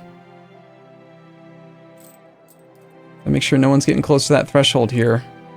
Most important one, I think, is the Maldives. So if I do end up with extra prestige, I'm gonna keep him in check. Just saw something about Portugal. I think that may have been my truce. Oh, it's coming up really soon, I can tell you that much. The annoying thing is I actually do have a claim on Portugal over here. But if I can't declare war on him because I'm guaranteeing him right now. If I break the guarantee, I have to attack him in 5 years. I can't threaten war, I can't do any of that kind of stuff. He has no allies that I can declare on to pull him in. I do want to be at war directly with him, but I've got to declare war on one of his subjects. That's the key.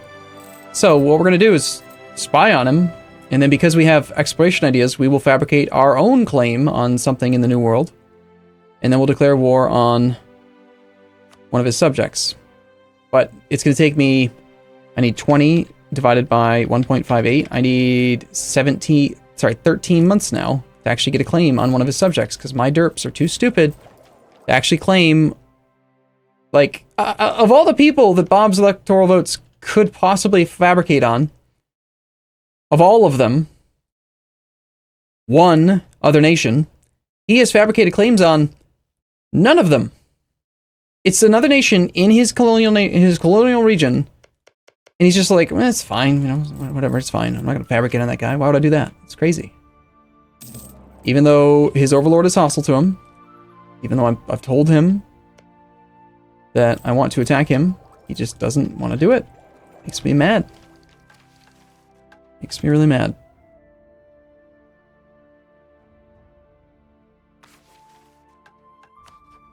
This kind of thing also makes me mad. Sitting at 99%. I don't understand that. Monk and Mystic CK2 action at. I demand you join the Order of Reflective Scalps. Reflective Scalps. Let's check and see if it's fully transcoded into a good quality. If I go to look at it on YouTube right now, it is at... It's 720p. That's all that's available right now. I think I'm going to still wait until it's at 1080. Just cause, I mean, it's going to take it a little while. It's like a 3-hour stream. It takes YouTube time. Gondwana has allied Bengal. It's fine.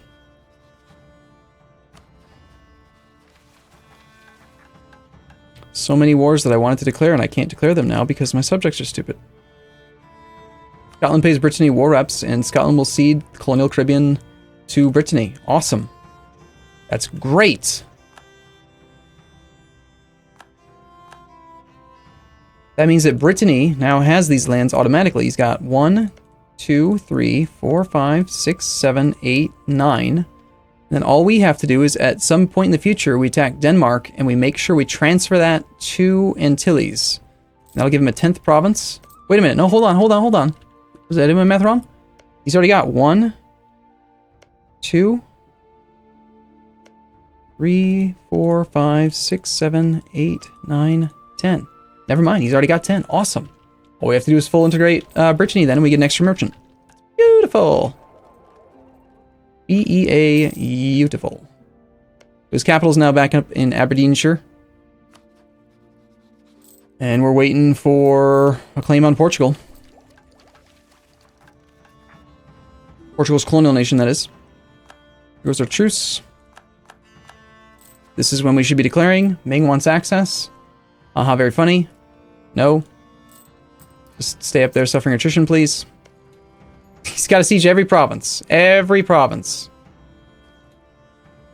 He's going to go up into a province that has, surprisingly, 39 supply? Whoa. I thought this was like Arctic up here. Apparently there is a flat terrain province up there. Still, it's going to suffer a lot of attrition. Now that they're allies, they've revoked their guarantee.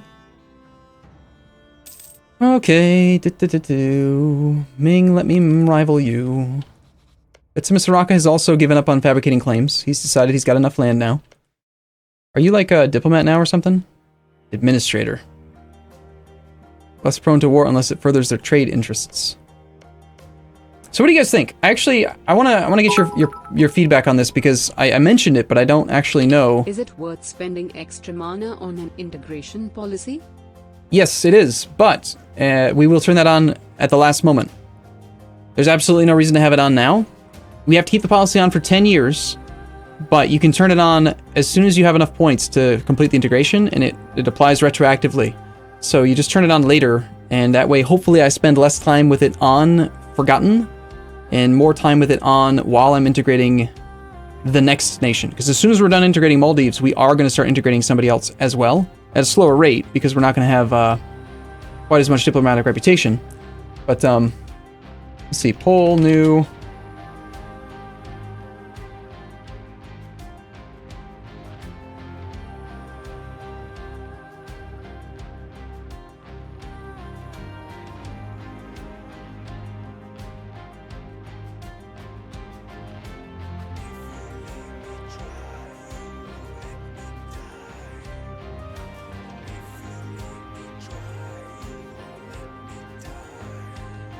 Alright, I like this. I like being able to just type the poll instead of having to go tab into straw poll and create it. Although I think that Nightbot doesn't really do as good of a job sort of spamming it and saying like, hey, pay attention to this, answer the poll. I think so far we've had a lower turnout on the polls as far as responses go, but... Interesting. Okay, it's getting closer now, but it was just like really in one direction there at the start. I was surprised to see that. Alright, we have enough to fabricate a claim on him. Am I gonna get more than one claim on this guy? Probably. Can I threaten war with him right now? No. So, it's not like we can declare war on him right this second anyway. What Mombasa? I don't have adjacency to fabricate on this guy. I, personally, can actually only fabricate on one of these provinces. 6, 39, 31, and 3. Unfortunately, this is one of the forts, and I'd really like to take that fort. There's a policy on plutocratic for it? Policy on plutocratic for what? There's no plutocratic policy that I'm aware of. For what? Integration? EU4 plutocratic. Okay, so the results on that poll, by the way, are currently looking like this. People are actually surprisingly agreeing with that assessment that I had, and they're leaning way more towards taking the cheap stuff now and taking the high stuff later. Plutocratic ideas is what I want to see. Plutocratic policies.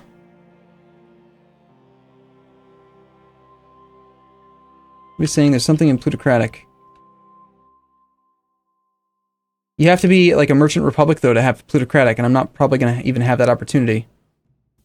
There's something for Republican tradition. There's nothing for diplomatic integration. That's the only one that I would even care about. There's improved relations. There's colonial range. There is. What is this one? Is this unjustified demands?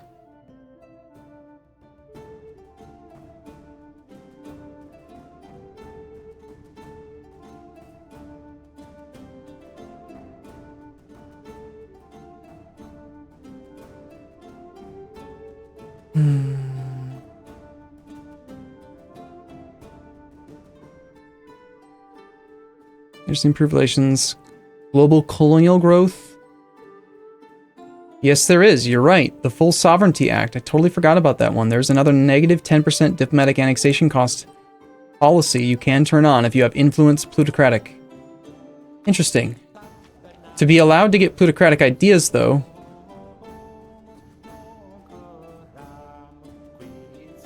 it doesn't say the restriction. What is it? What did it? Aristocratic is what shows up if you have a monarchy or anything, right? To actually have this one change from aristocratic to plutocratic, you have to be a merchant republic. Or not a merchant republic, but a republic. What's odd is I think we're actually called like a noble republic right now, and yet we don't have plutocratic ideas. We are technically a republic right now. Kind of funny. So, yeah, no, I don't think we're going to be able to get it anyway. Though that does also unlock the ability to maybe get out of it this way.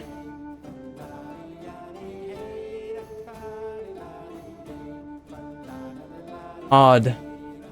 So to become an oligarchic administration, I'd have to complete aristocratic, which would then make me a republic, which then unlocks plutocratic, which was weird. Yeah, no.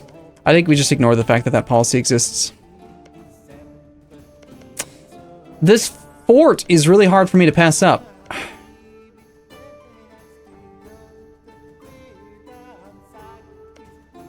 It's the fact that it's a fort and it's high dev. I'm gonna go against Twitch chat. I'm sorry. If the fort wasn't there, I would take the 6 dev. I would agree with you, but I want to just take away his forts.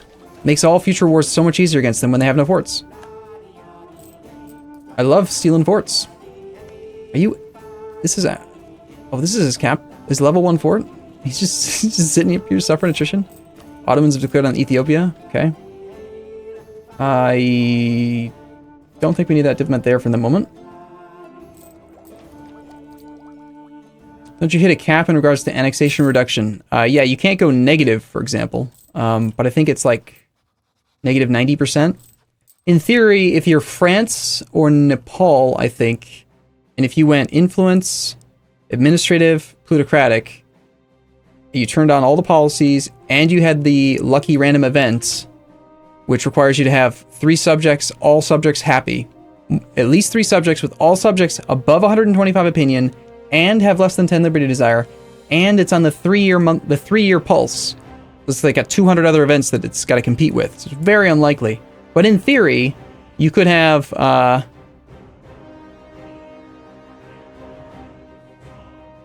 You could have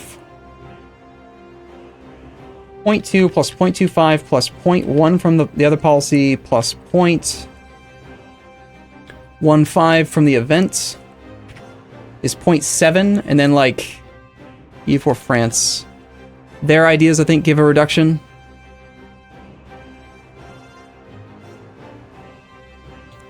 No, it's not French ideas. Who is it? Is it Austria? Somebody has ideas that reduce diplomatic integration costs. Yes, Imperial tradition. Imperial ambitions for Austria, -15. So in theory, you could be at like -85% diplomatic integration. If you made the stars and the sun align, but in practice, it's, probably overkill. Alright, can these cores finish so that I can get this mission done and get a new one? I feel like I haven't done anything yet. Probably because I haven't done anything yet.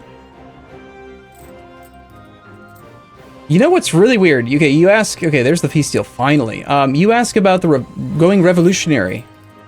I don't remember if I've ever played as the revolutionary target. I don't even know what that mechanic is or how to make it happen. I don't think it's ever happened to me. I think every time like something related to the revolution happens, I've always just like clicked off of it or just said like, no, I don't want it, or I don't know, but like I don't know. When we get to that point, we'll have to assess it. All right, did Ming mothball his forts yet? There we go. There's one mothballed, two mothballed. Still on.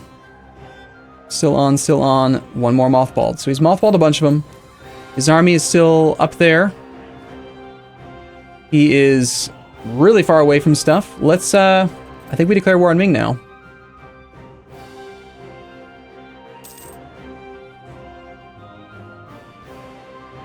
You basically have to force it to happen. Okay, real quick, just if you could summarize, like, why, in 50 words or less, why do you think that being the revolutionary government type would be good for us? Or good for world conquest? Because when I did my world conquest as the Ottomans, I wasn't a revolutionary thing. And I don't know if it would actually really benefit me or not.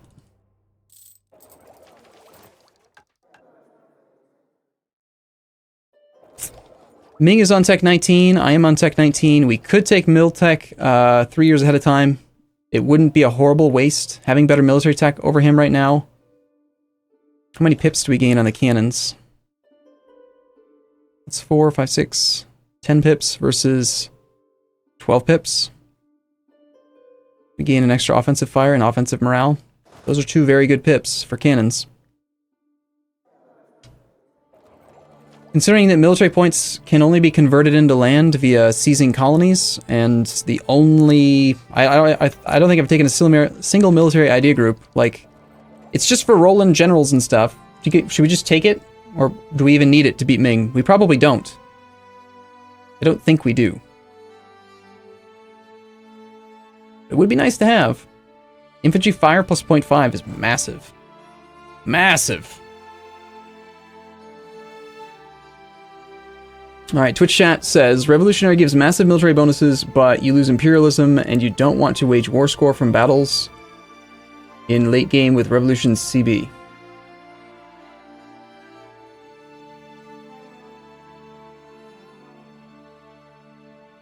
Arumba, when you take high dev provinces, you get more development claimed for the same spy points, plus you core more development, so it makes no difference in coring cost. I'm not worried about the, I mean, in either case, whether you claim a low development province or a high development province, in either case you're paying 0 dip for the war goal.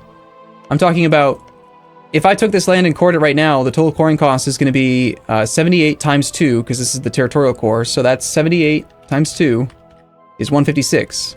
Assuming he doesn't develop it further, if I wait until I have more administrative efficiency, then the actual raw, like, total monarch point expense for world conquest would be less if I spent less than 156 on this because I have higher development efficiency. That's where the point savings comes in. I'm talking about what was the total amount of admin points you had to generate for the entire run to conquer the whole world.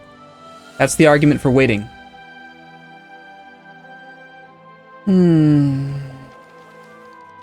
Yeah, the next idea group for for reference, it's a long ways off because we just finished our current idea group. But the next planned idea group is probably going to be quantity ideas.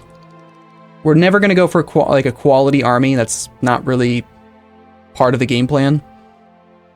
The reason for quantity is that we just get more force limit. Tons and tons and tons of stupid amounts of force limit. You know, the national manpower modifier plus 50, manpower recovery, cheaper armies. Don't care about that. That doesn't really matter. That's decent.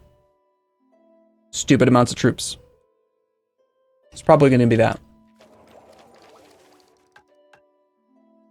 So being at 939 points, why do I have such a hard time clicking a button? I just knowing that I could pay less, it makes it so hard for me to click that button. I just don't want to waste 180 points. I'd rather roll 3 generals and get a good one. But Arumba stream of EU4 once again. Glorious. Arumba squirrel. Yeah, just gonna force myself to do it. Just gonna take it. Instead of rolling 3 generals that could be good, let's just roll 1 general that has 0.5 infantry fire value. I think it's worthwhile.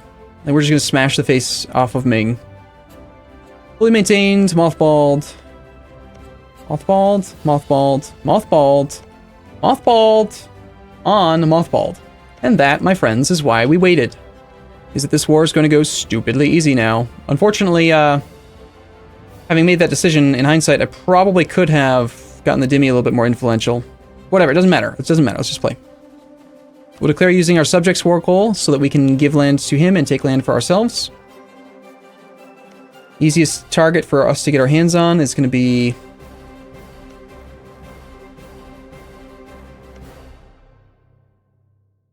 probably something behind or near our forts. We have a fort here. It's currently mothballed. If I go for this and then we occupy it, it just kind of prevent Ming from even getting to the war goal. So we'll declare over Jiancheng.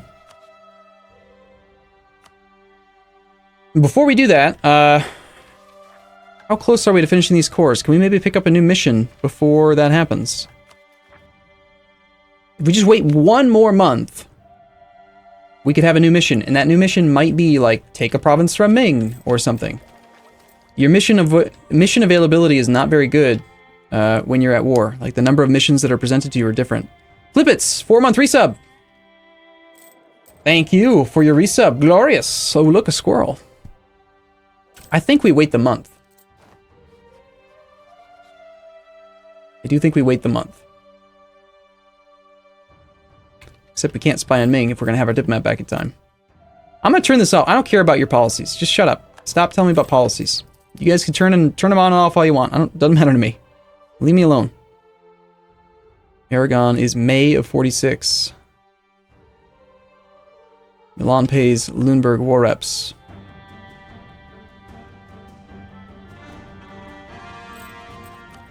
Okay, 1 more day mission.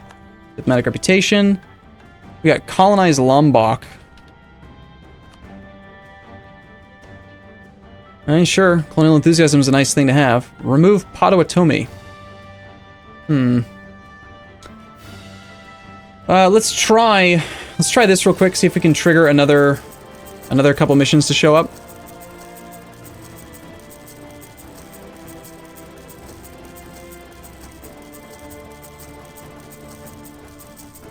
Where's my auto clicker?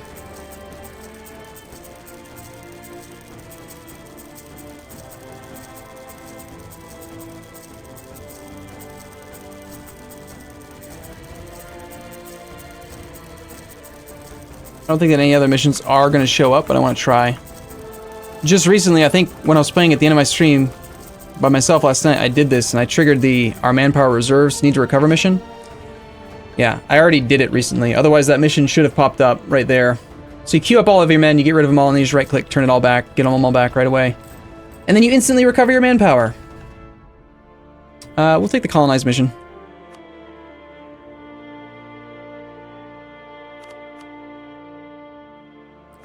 You are here.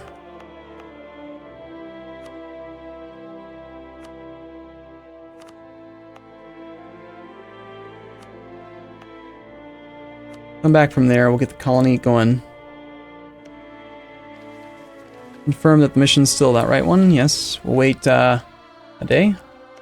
Send. Look at this. Castile, by the way, is colonizing over here. He's giving me some more land. It's nice of him. Okay, 1, 2. Take our fall back before the war deck, and let's have some fun. It's been an hour and 53 minutes, and we're now going to finally declare a war.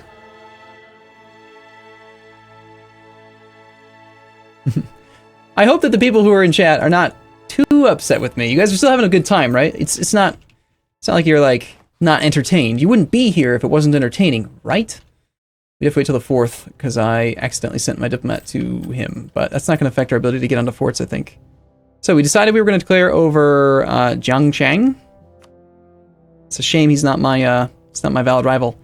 I am going to do this. I'm going to reload the game, not because we're squirreling, but because we're at peace, he's at peace, and the game does that weird thing where it recalculates valid rivals and stuff when you reload the game. I want to see if there's just a chance, just a small chance that he'll become a valid rival right before we do this war deck. So, let's do this. We're going to kill the game and then reload. Yes, yes, good boy Arumba, we are very entertained. I'm very glad to hear that.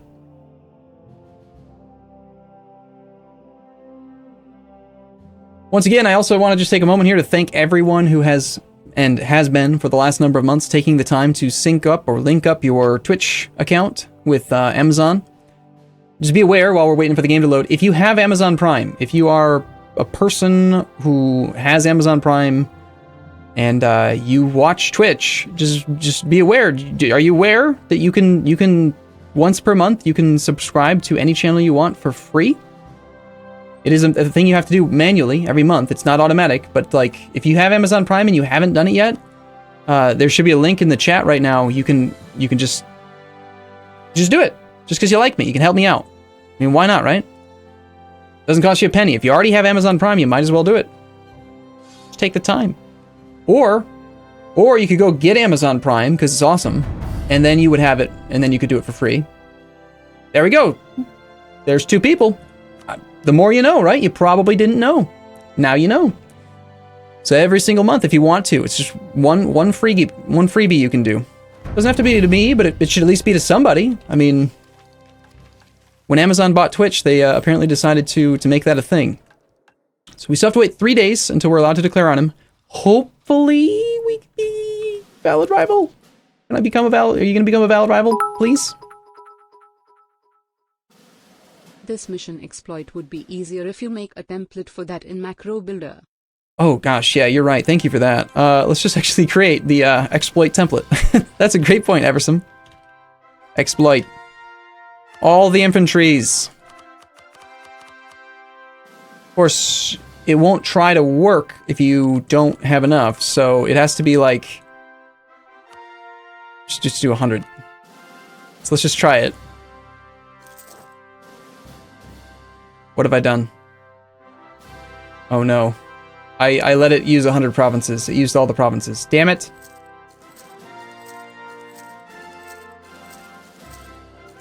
You and your bright ideas that... See, oh, you just use a template. I forgot to change it. It's my fault. I'm sorry. Supposed to do this up to 100. And then you take this thing down to 1. There we go. 3,600 days. Click. No! Cancel them all.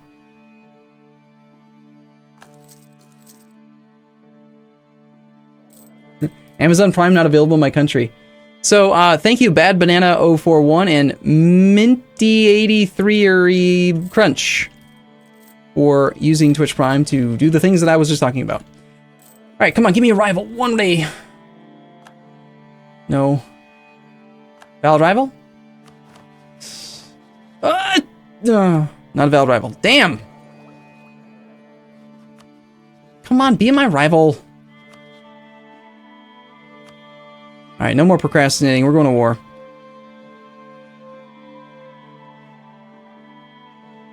Oh, mothballed. Mothballed, mothballed. So you're to there, you are to there, you're to here, you're to there. This army cuts off his army that's coming back south. They bypass that fort, march onto the capital, and sit on the capital.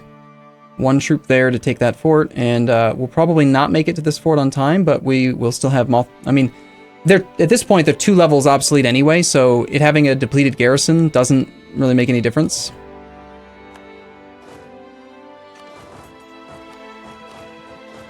This army is going to be kind of up front and exposed, so it's also going to be on a fort that's not going to fall right away. So we're going to put the best siege leader there.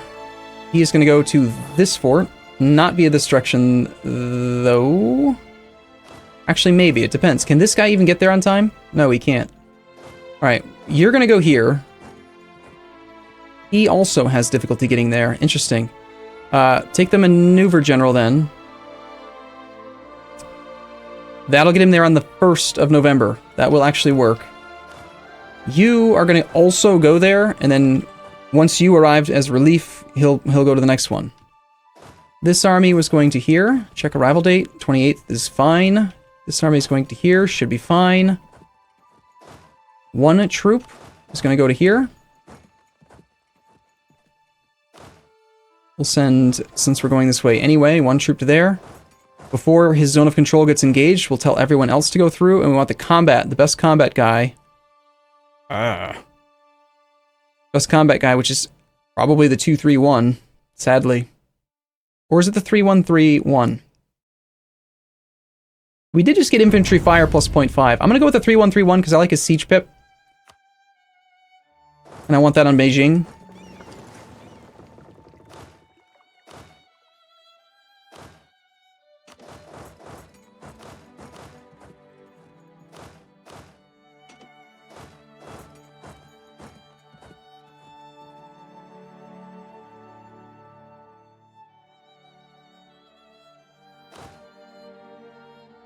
I think I'm going to change my plan. This guy's just going to worry about this one. Once he gets that, then he'll go up there. This army instead of having it go anywhere, we're just going to split it up into 8 stacks.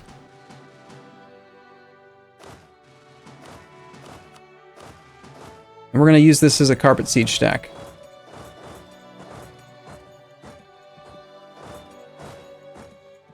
Because it feels appropriate to me. And actually, even this one down here, we know his army's way out of position.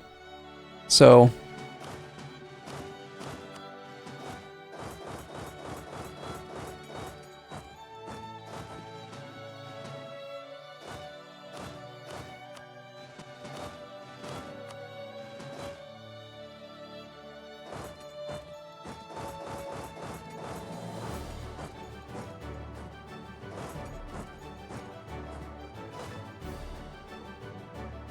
same thing here, actually.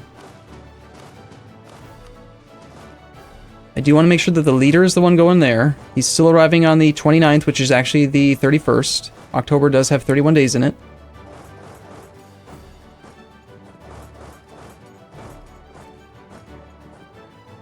Okay, let's take our time on this. This is going to be an interesting war. I think it's going to be a blitzkrieg. It's going to be quick. We're going to get a lot of forts occupied very, very rapidly. And he's going to hate life very, very quickly. That army may cause problems for this.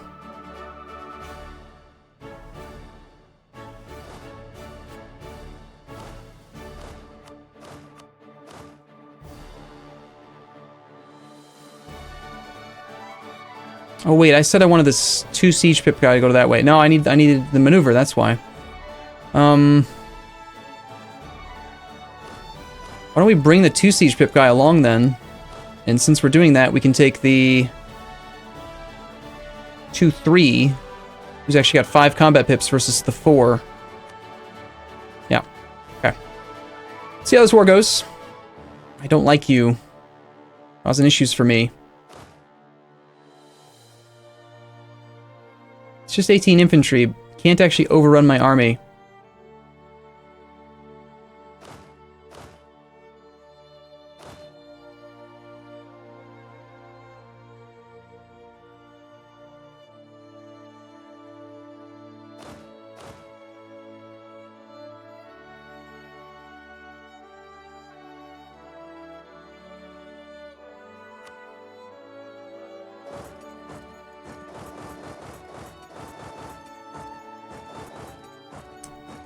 We're actually... What? Okay, there we go. I'm gonna use the boats to bring some of this army over, and we're gonna try to block this guy that way. I want him to leave. I want to keep the carpet siege in place.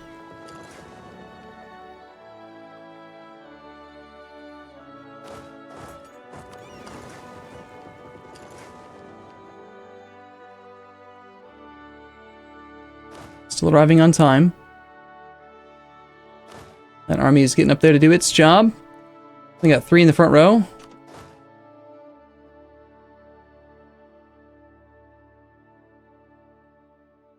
Yanzu. This is basically how every war with Ming has gone, is that I play it very slow, just a couple days at a time, looking at the provinces I can get on, and kicking his butt.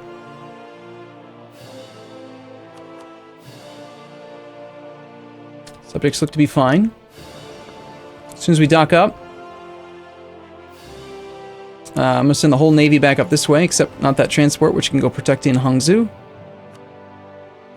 These guys can end up marching up to Beijing instead, but now that he's going to Zhuxi, we're going to go and intercept. He's got 18 infantry in the front row. We're not quite as wide as he is, but whatever.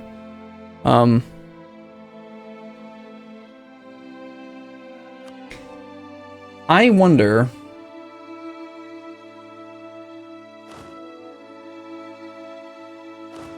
I want to take a backup save here, because I think this is going to be an example of the game's ridiculously bugged deployment messing with things. If I just march in there, I think I recall in the last couple days having it happen where like my cav don't even deploy, like they just don't show up or something, like weird shit like that. He's actually too fast for me.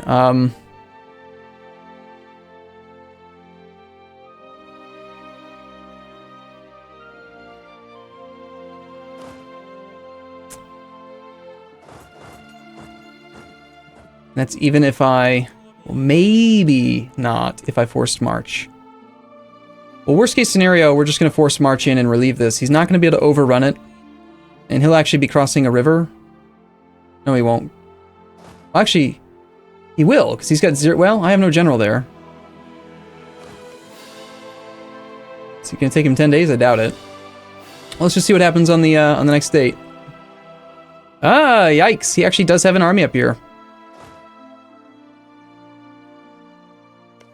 Managed to get there on time to prevent the garrison from forming, but he's now got a large enough army that he can overrun it. 21st, 18th, 6th.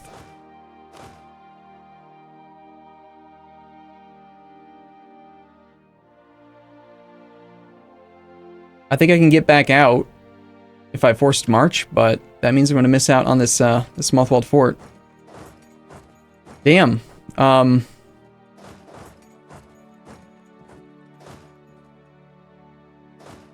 Guess I'm being too greedy right now, aren't I? These all belong to one stack. These 8.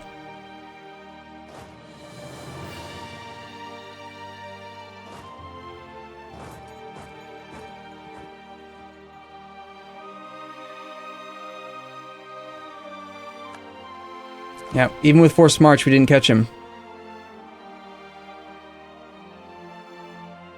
It's unfortunate. By 1 day, too.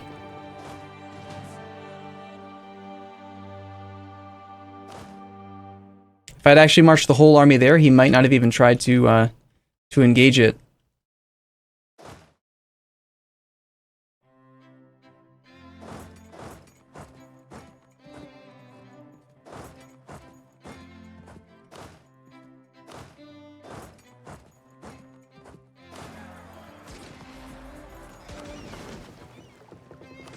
Once again, my transports are going to tackle the Ming heavies. 39 days siege of that fort is now complete. Just roll. For now, just get a loot tick, actually.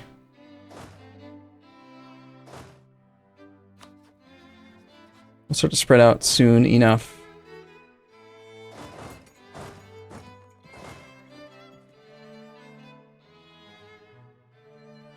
I feel like my mouse is like getting stuck. Doesn't that bother you when this mouse won't like move smoothly.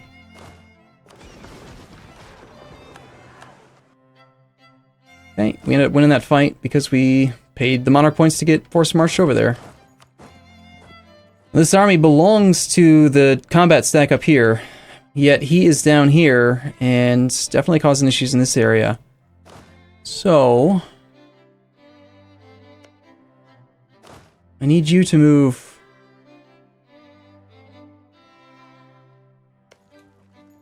out and get ready to fight that stack or something. We gotta protect these little one stacks that are trying to do their jobs.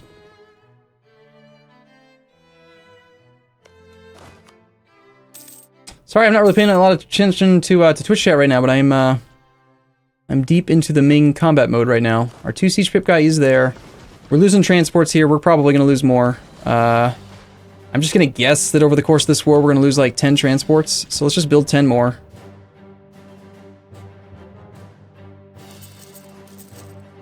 Tell you what, let's just do this.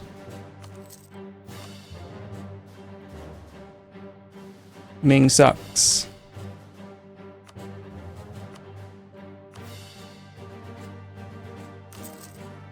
Those will be my replacement transports for having fought Ming heavies with transports. Oh well.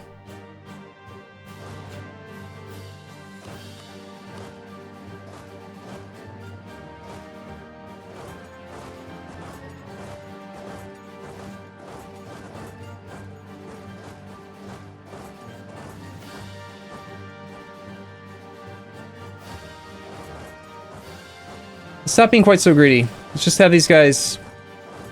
Anyone that's part of a stack is going to march onto the fort that they were supposed to be originally deployed to, and then we'll go from there, once they've completed their single target siege. So you guys head up to, like, here, here, here.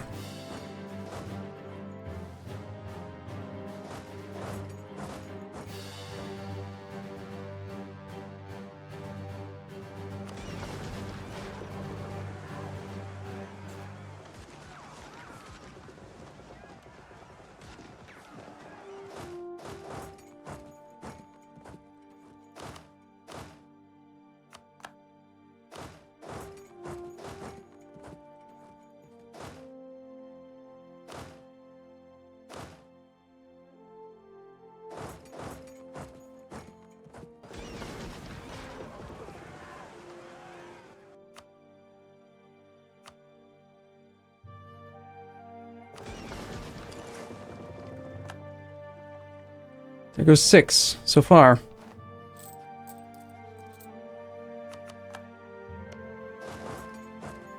Hold on, you were supposed to stay there and wait for everyone else.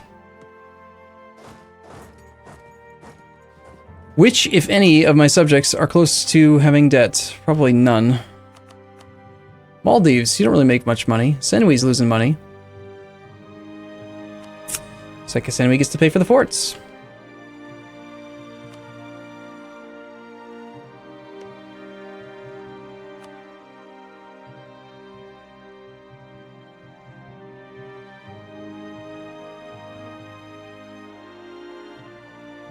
I want to get an army onto that fort and that fort.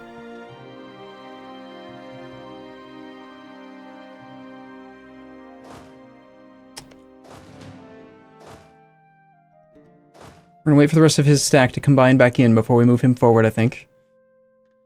Or not. He might ignore it, so...